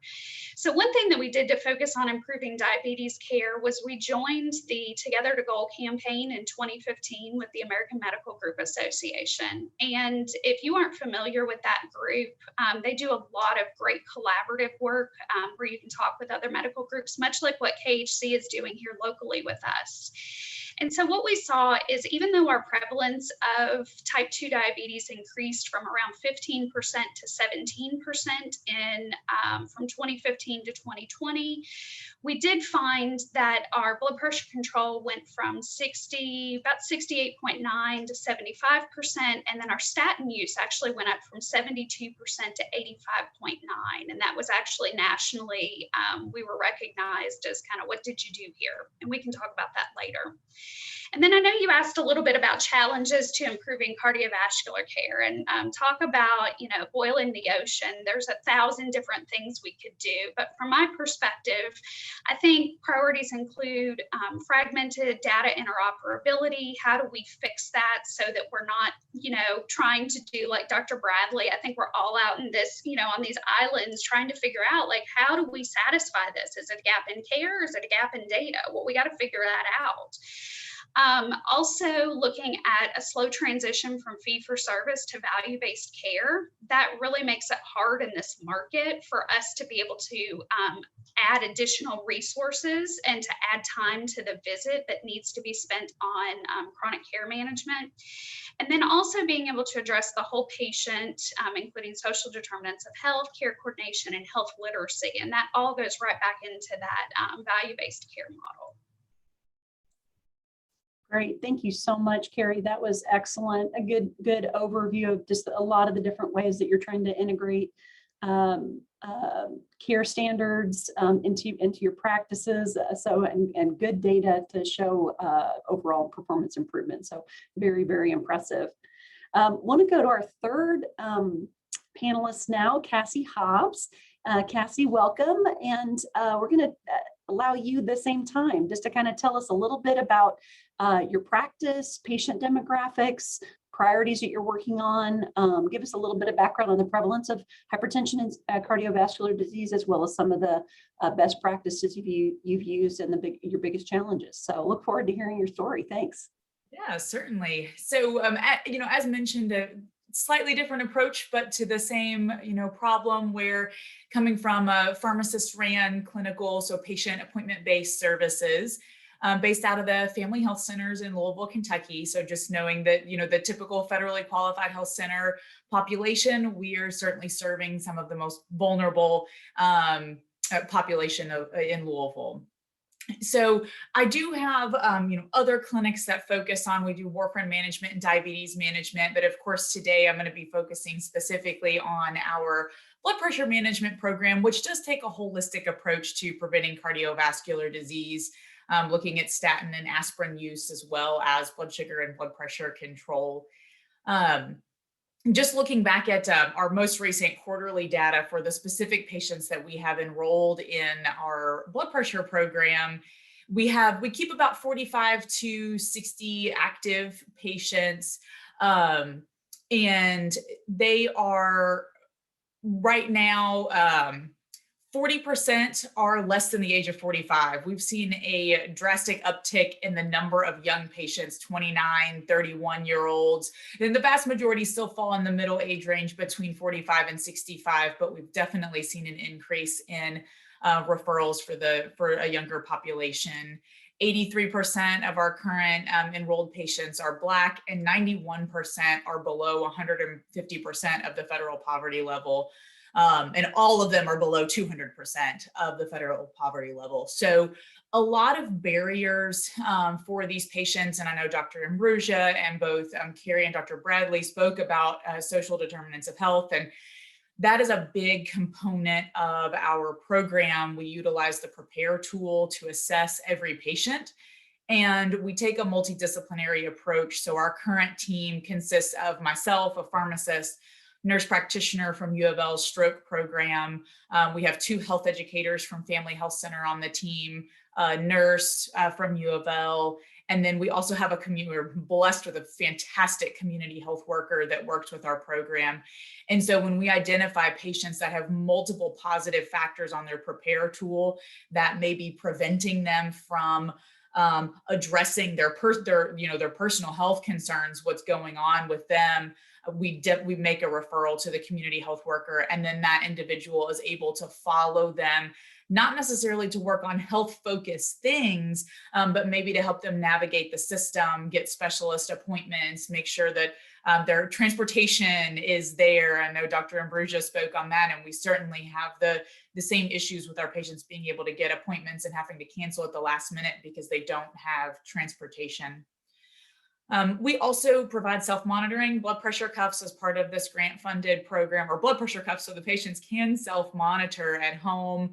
We do, the focus of our program is empowering the subset of patients to really understand what the blood pressure numbers mean when they're using that home monitor, how to log them, and the methodology that we teach and encourage the patients to use is the CARE Collaborative. So they're using that stoplight methodology of red, yellow, and green to be able to self-categorize their blood pressure levels, and then hopefully be able to, internalize that and understand it. And we've seen patients come in, on both ends of the spectrum, that they were really nervous, and then their home readings are running in the green level, and they're excited about that they don't have to, they're willing to continue to monitor, but they don't have to worry the way they were when they first came into their first couple of appointments. And then we've seen the flip side of that, people that are not worried, not understanding risk and comprehending, and then they start to check their blood pressure at home. And when they constantly are recording their blood pressures in that high zone in the red level, they come back in ready to do something, ready to make change, ready to own this. And so really we have found that to be a very important tool to be able to empower patients to take this on and understand that this is a condition that they're going to have to keep up with, and make changes. We certainly have a huge focus with 2 health educators on lifestyle change, setting measurable goals, helping the patients to choose a goal that's going to help them reach a blood pressure goal or blood sugar goal, or whatever it is that they need to focus on, weight loss, dietary changes. And then we provide tools that may help them, whether it be health education classes, a yoga mat if they want to start doing yoga, incentives that are specialized for the goals that they've set.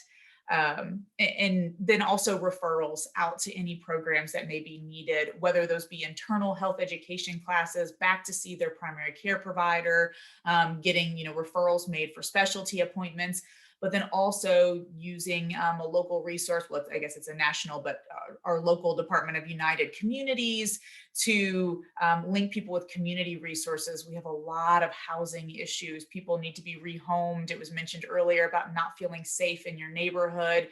And we may not have those resources internally at Family Health Center, but we utilize the Prepare tool and conversations with the patients to be able to connect them to resources they need so that those worries can be taken care of, and then they can really focus on their health.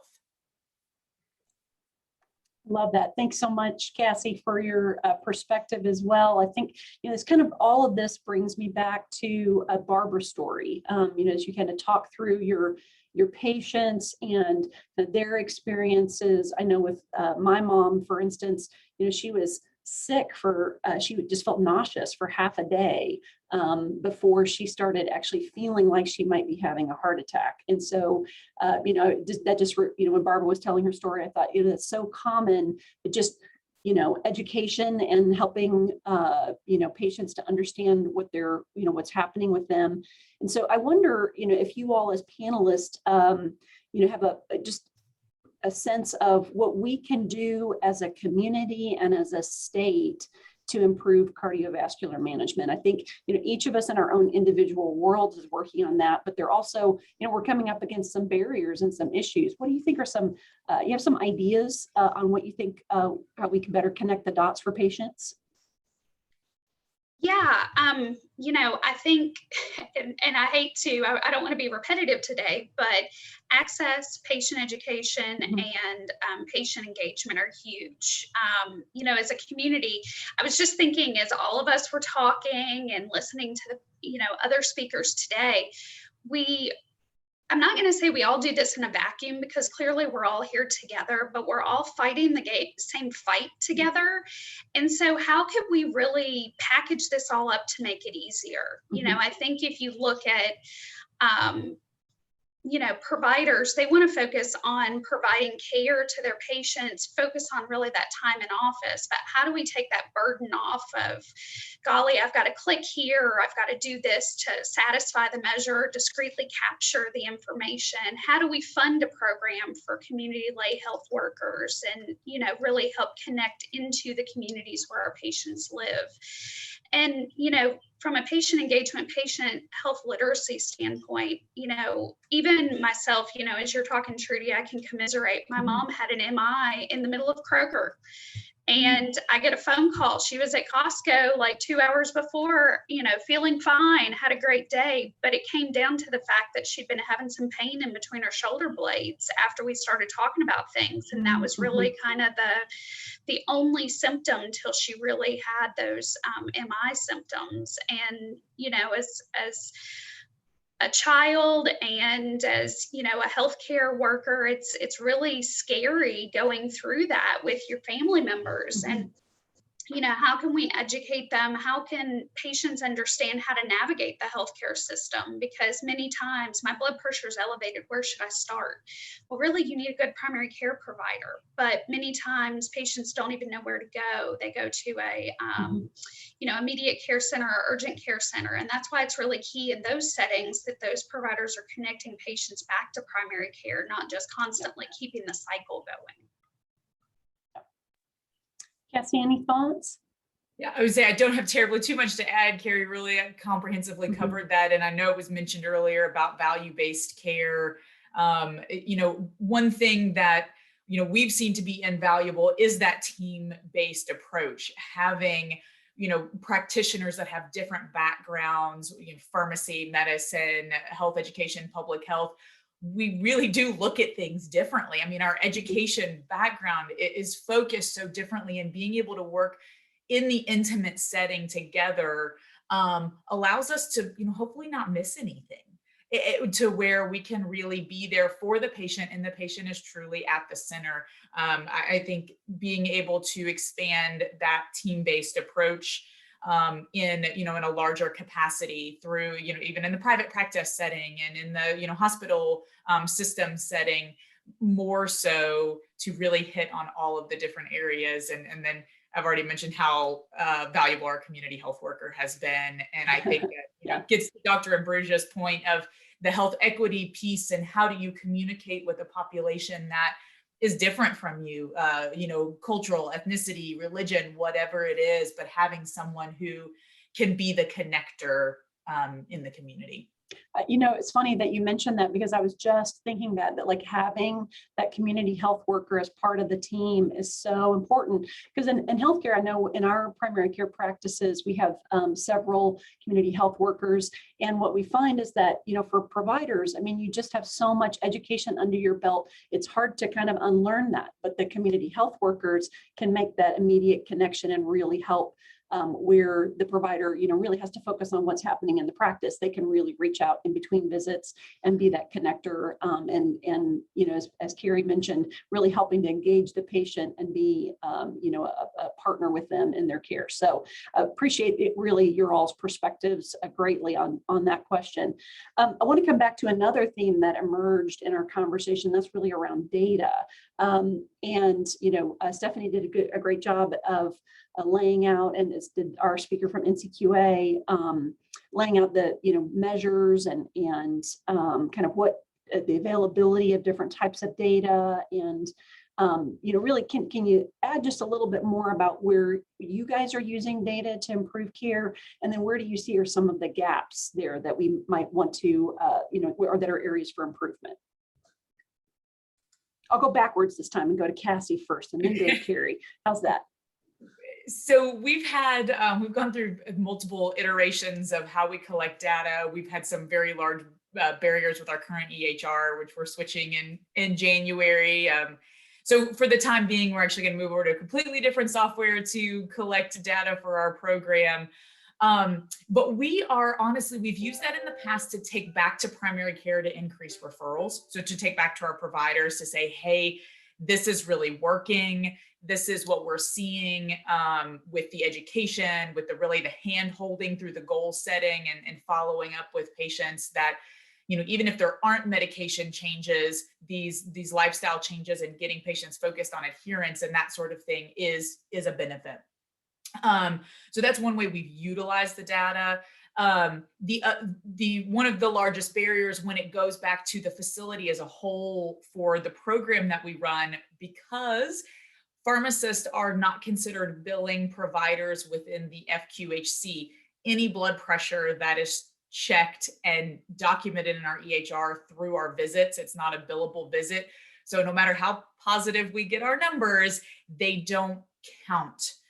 So we are seing drastic improvements in both, systolic and diastolic. We're seeing increased appropriate statin usage, but because they're not tied to a billable encounter within the EHR, it is not.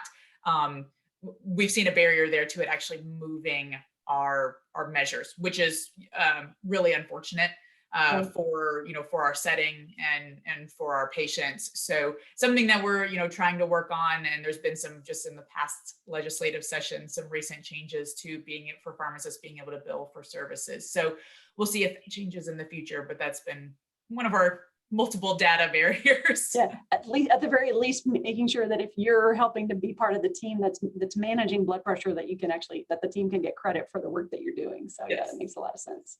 So, and Dr. Bradley, we're glad you're back.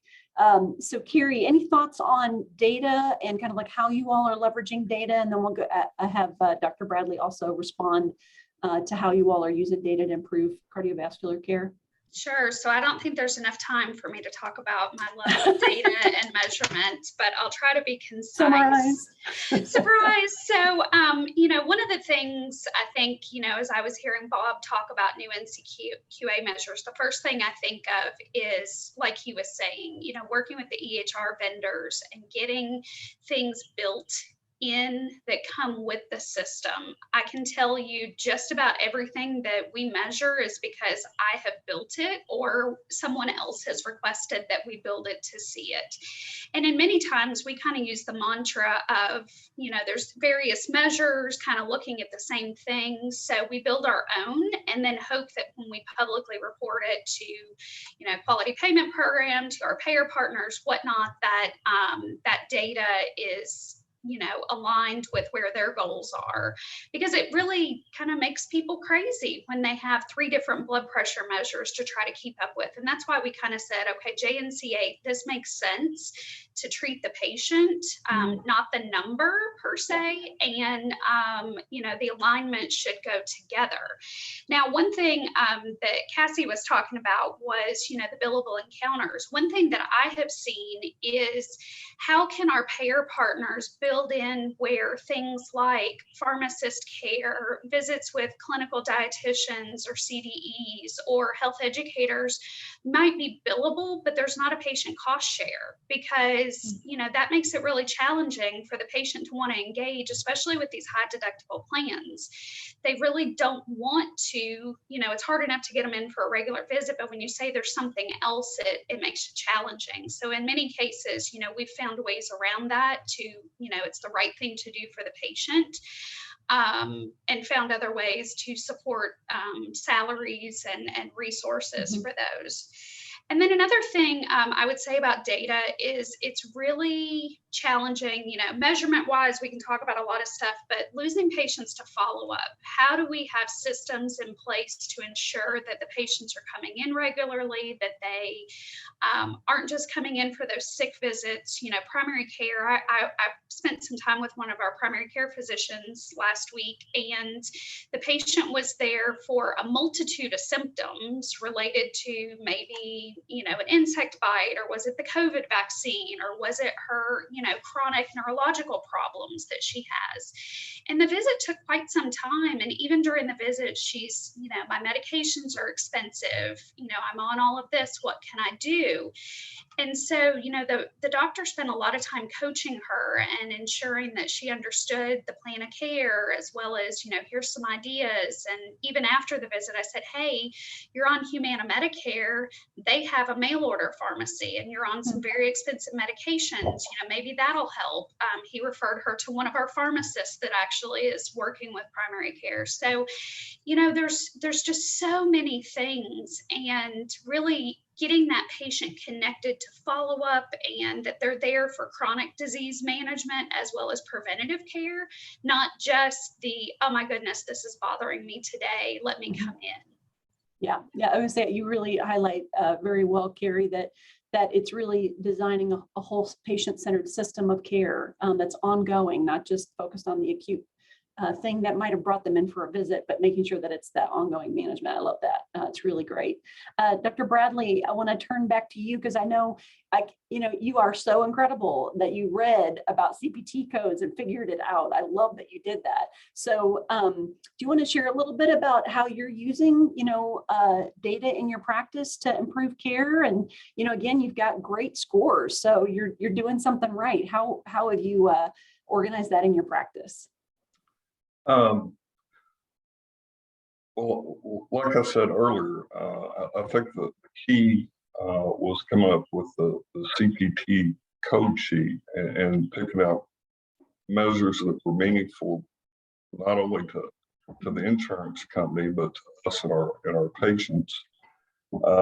And bless my wife's heart, I mean, she is my boss, and she is the quality control person in our office, and that's what she focuses on. And it was a challenge.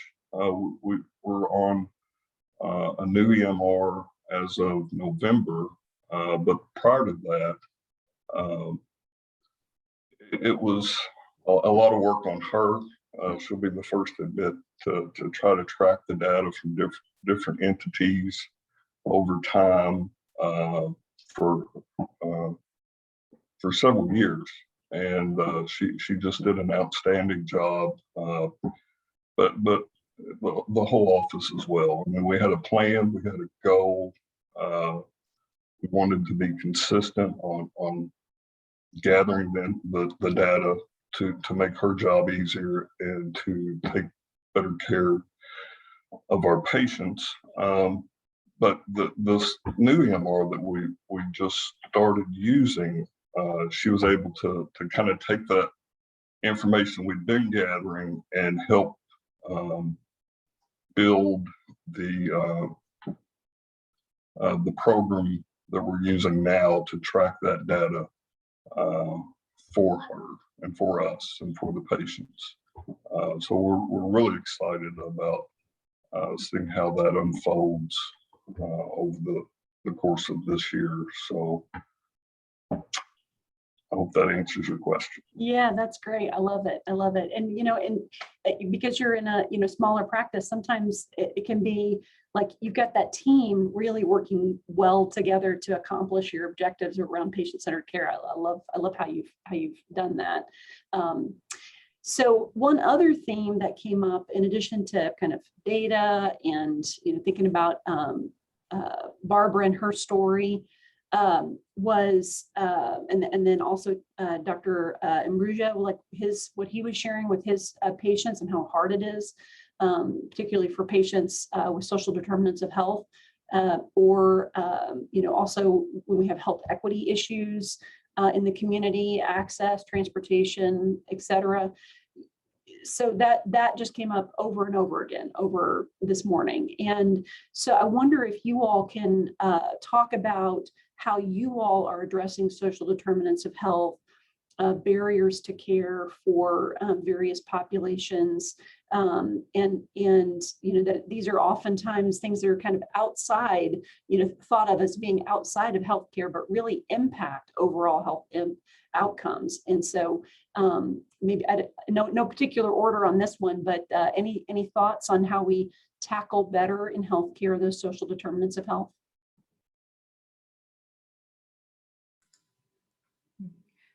I don't mind to start. We start our first visit off with using the Prepare tool, which is backed by the National Association of Community Health Centers. And that becomes not necessarily our focus, but our roadmap to know where barriers may be that are under the surface. I remember when I started at Family Health Centers, probably 9 years ago, sitting in a quality improvement meeting, and it was brought up that, it's Freud's id and ego, where only 10% of that iceberg is above the ocean and the rest of it is underneath. And so only 10% is health care related of what we can affect.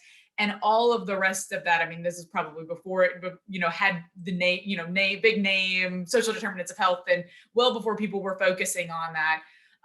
But that stuck with me, and it hit me about how important those components are. And so we essentially kind of use that as a foundation for our program.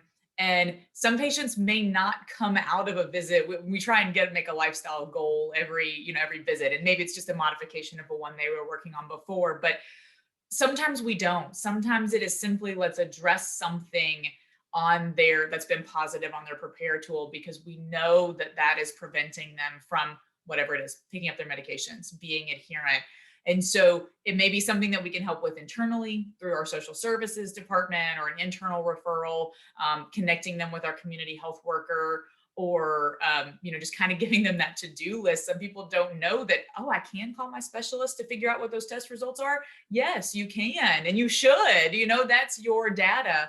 But that just the navigation of the health system component to navigate some of those social determinants of health and understand how they're preventing the patient from taking control of their health.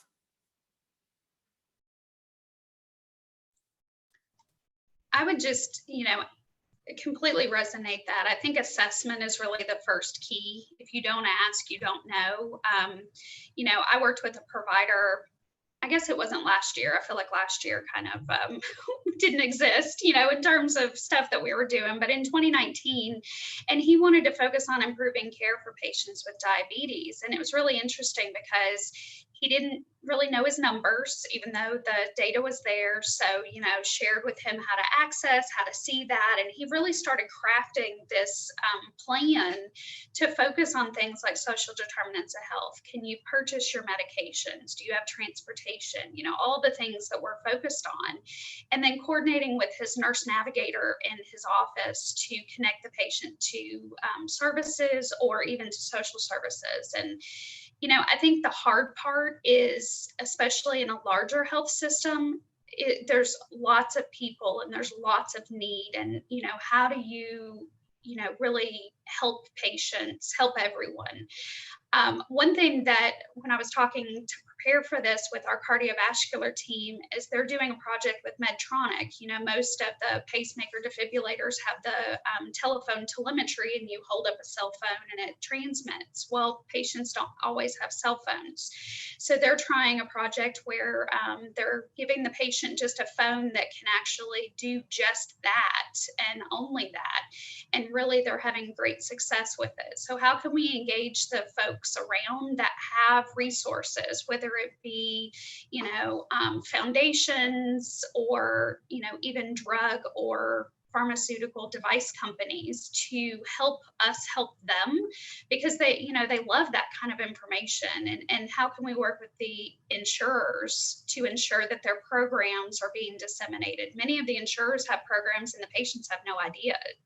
And so how do even our providers know that those are available? So I think it's a challenge to try to solve, but, you know, like many of us, and I think that's, you know, part of the mission of the KHC is to figure out how as a community we can solve these things together to really make it a little bit less challenging for us to all be out here doing this ourselves. Yeah, and healthcare a little bit less fragmented that way. Yeah. Yes. Yeah, absolutely. Yeah. So Dr. Bradley, any thoughts on how you're helping your patients with, you know, that have issues with poverty, socioeconomic status, transportation issues, other social determinants of health?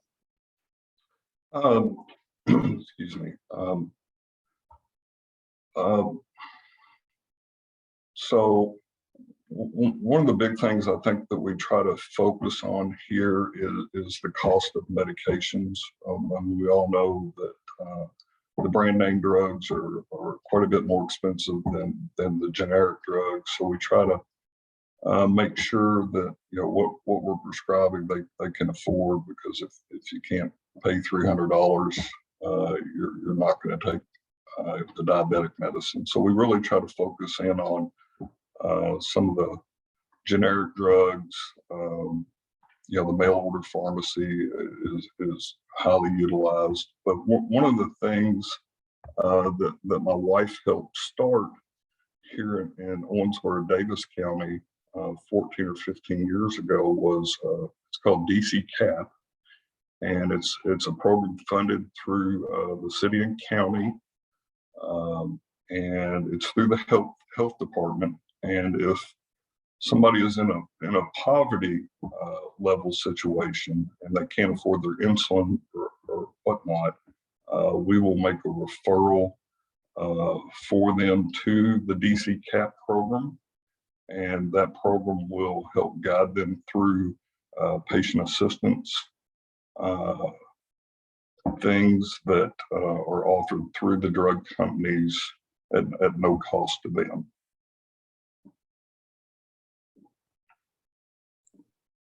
Great, thank you so much. And I do want to make a plug for a couple of different programs too, because you brought up the issue of medication, the cost of medication. So Kentucky does have the prescription assistance program to help with the cost of medications.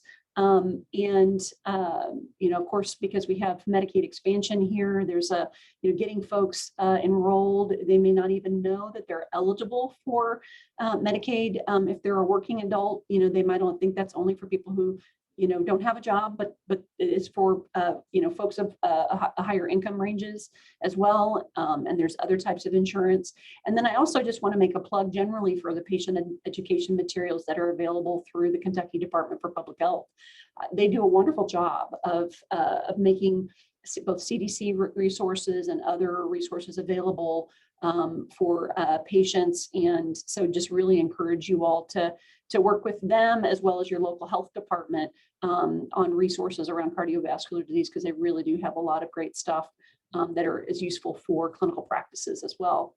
So I see that we only have a couple more minutes left, and I just want to wrap up because I think there's been so much good information shared by our three panelists, and just want to say thank you to Carrie, Dr. Bradley, and Cassie for just everything that you shared. I think a couple of things that stuck out to me, I'm just going to do kind of a lightning round summary. Loved the idea of doing pre-visit planning, engaging the whole care team, including community health workers and pharmacists and folks who kind of are outside of the traditional clinic visit in care to make sure patients have what they need. Really the importance of data and really accurate coding to make sure that you're getting credit for the good work that you're doing. Using appropriate standards of care and all the evidence-based information that's out there, so critical. Carrie mentioned the Medical Group Management Association resources. We've talked about Kentucky Department for Public Health.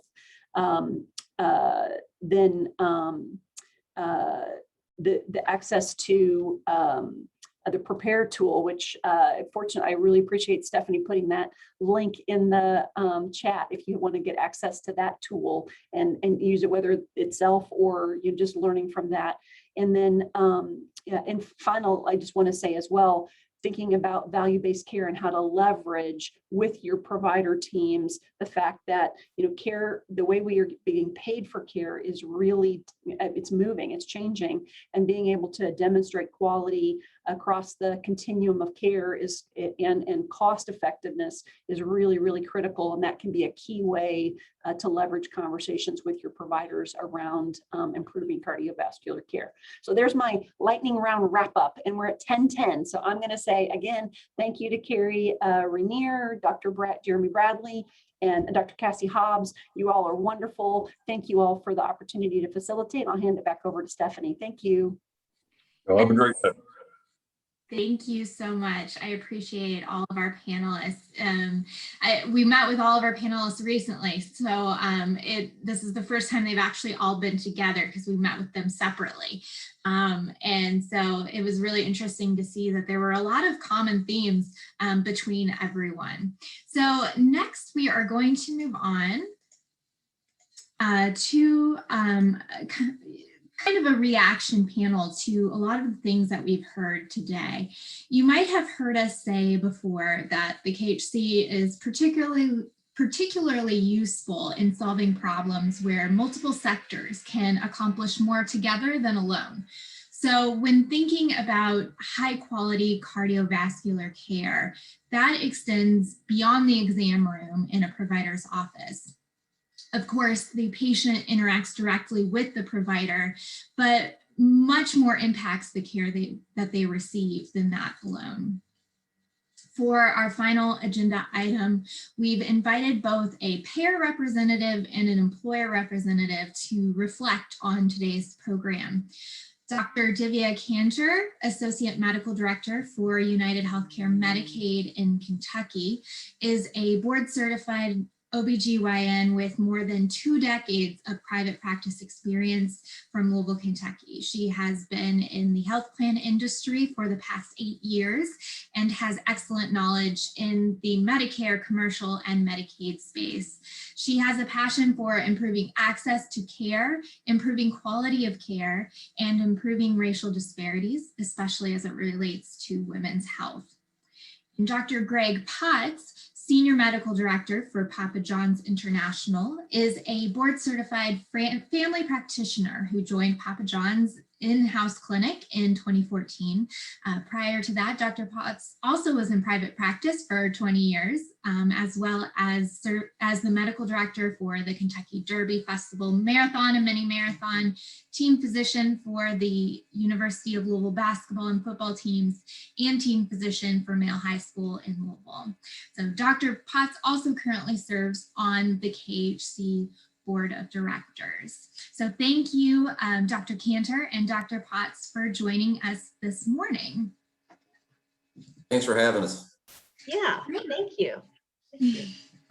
And so we'll get right into it. I know we have about 3 items that we wanted you all to reflect on this morning. We've had a really full program. We've heard from a data perspective and very technical perspective. We've heard from that consumer, and we've brought it together with equity and care coordination. What were, in no particular order, what were your biggest takeaways from today's presentations? I'm happy to jump in there. First, I'd really like to thank you, Stephanie, and the rest of the KHC team for hosting this. And I'm really thankful for the audience, for those who are here listening, learning. This is the only way we're going to move the needle is not by talking to our group of people that we talk with all the time, but really getting this out to the community. I think that is what is absolutely imperative. There are many things that I learned. A lot of it was an emphasis again on sharing data with providers, how important that is. In practice, I didn't always know when my patient was in the ER over the weekend, and I'd come in Monday morning, go, oh, you were where and you did what? So that type of information is super important, like Dr. Ambrosia said. Serving the underserved population, that is clearly something that we focus a lot on at United Healthcare within the Medicaid population, and trying to improve the disparities in the ethnicities as well as within race and sex are so important. I'd like to point out one thing, which is that 20% of a person's health is determined in the doctor's office. 80% is determined outside of the doctor's office. So the doctor can take a patient only so far, and that's where this community outreach becomes so important. And I would be remiss if I didn't emphasize that. Greg? I again, thank you for having me. It was a great discussion. I can personally vouch for Dr. Ambrosia, who's one of the greatest cardiologists in the city of Louisville. I'll never forget when I first started in 1994 in Louisville. He and his two partners then gave me their cell phone number and said, if you've ever have a problem, please call. And obviously he's still doing that today, 20 years later. I guess the two things that I took away the most was, again, what Dr. Cantor was saying. It's the social determinants of health that are I think our biggest challenge in trying to help, because again, 80% of what happens is between those touch points between doctor visits. If somebody stops their medication because they can't afford it, they have side effects and they can't get a hold of me, and I don't see them for 3 months, what happens in the 3 months? I mean, their disease either gets worse, they have a complication, they end up in the ER. So I think addressing the social determinants of health, and then the other one, I guess, everybody else has been hitting on is, healthcare access to high quality primary care and cardiologists, et cetera. Without that, we've got to change the way we do things. And speaking of that access to high quality care, how does this program, make you think, both of you think differently from payer perspective and employer statement or perspective, how to ensure workers and members are getting access to that high quality care? Well, I mean, I think the one thing that we have to start doing as an employer is, although, we can't take care of it on a community level, but trying to start at the level of our team members and their dependents about what can we do to remove barriers for them to get to high quality care in the areas they live. And then also on our part, working with our insurance company and saying, hey, we need your help in finding the best doctors, the best medical providers in the community, and give our employees the access to those people. It's a work in progress. We need to be better at demanding that. And so it's not all on the insurance company. One of the things from our perspective is that when members enroll with us, there is currently not a requirement for a valid phone number. We found that our members actually do have phones, but without the proper phone number, we are challenged with communication with them. Something which seems so simple, but it would go a long way in terms of communicating to be able to address how are they getting to the doctor, what's to have our community health workers be able to speak with them. As COVID is lifting, we'll have more of our staff, community health workers, case managers, social workers, which are all part of our resources within United Healthcare, to be able to go into members' homes, actually address specific issues. But it really still starts with a phone number. And so that's one of the things that I'd love to be able to see different. And I know you're getting to that question, but I wanted to make sure that I put a plug in for that, is to get valid phone numbers. Mhm. Yeah, and before we get to that question, we do have an audience question related to the previous statements. How frequently do you believe steerage to high quality care for cardiovascular disease is actually occurring in PCP and between PCP and cardiology? Well, I think the question is how, I would start with how often is a referral being made to a specialist from a PCP office? Mhm. And with the deference to all of my colleagues out there, I think that those who are practicing in the specialty of cardiology are high quality. There are excellent physicians in the state.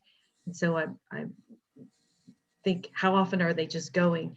And from my anecdotal perspective, without data right in front of me, I think that there's always room for improvement, but our primary care physicians throughout the state are really adept at understanding their limits of what they can and cannot do.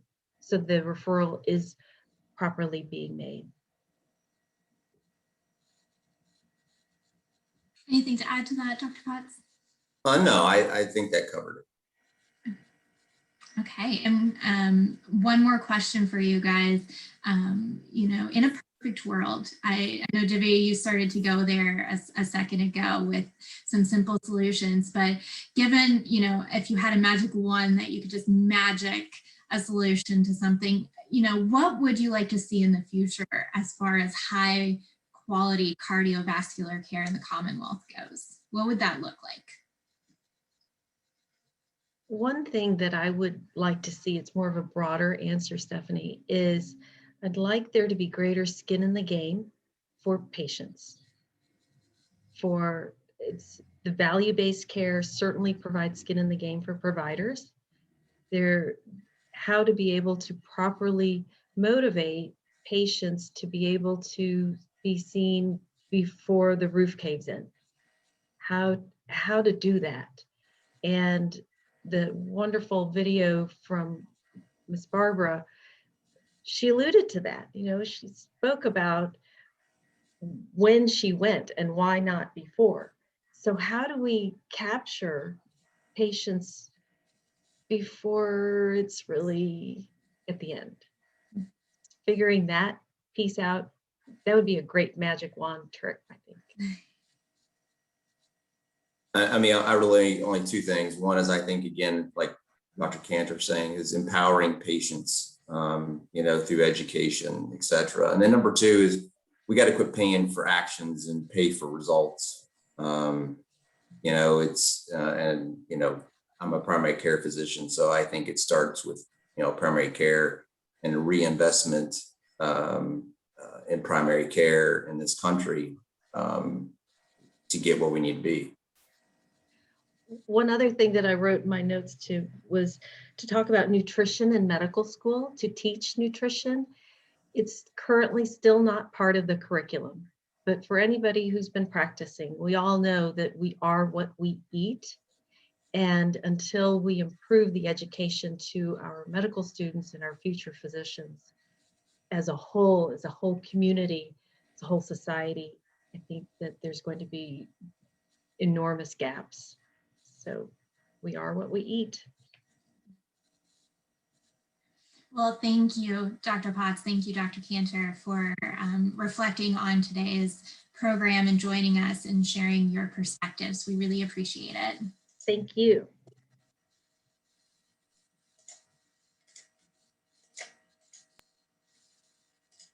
Okay, We wanted to end our day with some tangible takeaways for attendees. I think we've heard a few programs and tools mentioned that have already had some tangible takeaways, but we wanted to spend a few minutes specifically sharing some resources with you.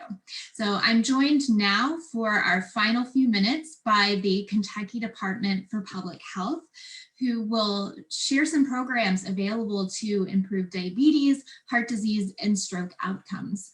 I believe first up is Teresa Wren, Kentucky Diabetes Prevention and Control Manager. So I'll turn it over to Teresa. Take it away. Thank you, Stephanie. Good morning. It was a pleasure to be with all of you today and hear all of this great information. I wanted to share just a few resources with you that hopefully will be helpful to you in your work. And I believe, Stephanie, are those coming in the chat? Is that how that's working? Yes. Mm-hmm. So the first one I wanted to mention, and I know Benita will mention this too, our Department for Public Health website has some specific information on our diabetes efforts as well as the heart disease side, which I know Benita will mention in a moment. But the first resource is that website, and it has pretty much most of anything else I'm going to mention, but I did call out a few other specifics as well. But that gives access to and connections to, for example, our state coalition, our Kentucky Diabetes Network, and all of the work that they do. Our coalition is about to celebrate its 22nd birthday.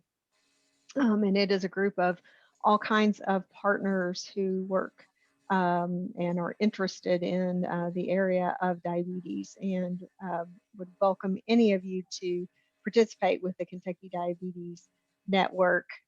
It's free, it's easy to join if you're just interested in that. Check that out, and we'd be glad to have you anytime. We do have a resource directory as well, which is in a bit of a transition, but it is a place where you can search for some diabetes related resources, particularly things like diabetes self-management, education and support programs, the diabetes prevention program, and a few other resources as well.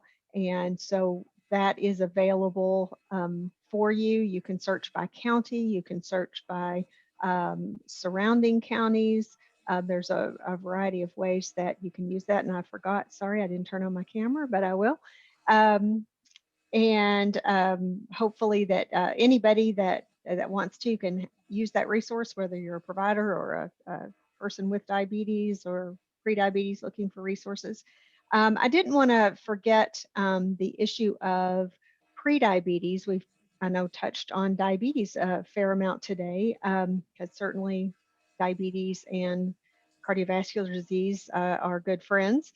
But also to think about the issue of prediabetes and the fact that we have the National Diabetes Prevention Program that is an evidence-based program that is able to help folks that are at high risk for diabetes not go on to develop diabetes. And of course, those folks are at high risk of cardiovascular disease as well.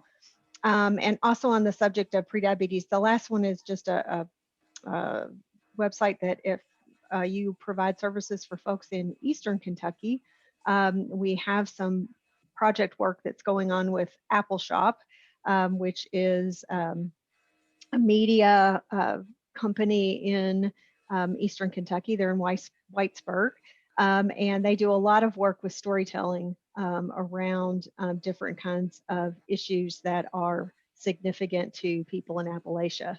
So they've done a lot of collections of information and stories, interviews from people who have prediabetes and diabetes, or people who have been through a diabetes prevention program, or folks who are coaches for that program. And you just hear a lot of personal stories told by people who who live in that region. And it's a really neat thing to hear and to see.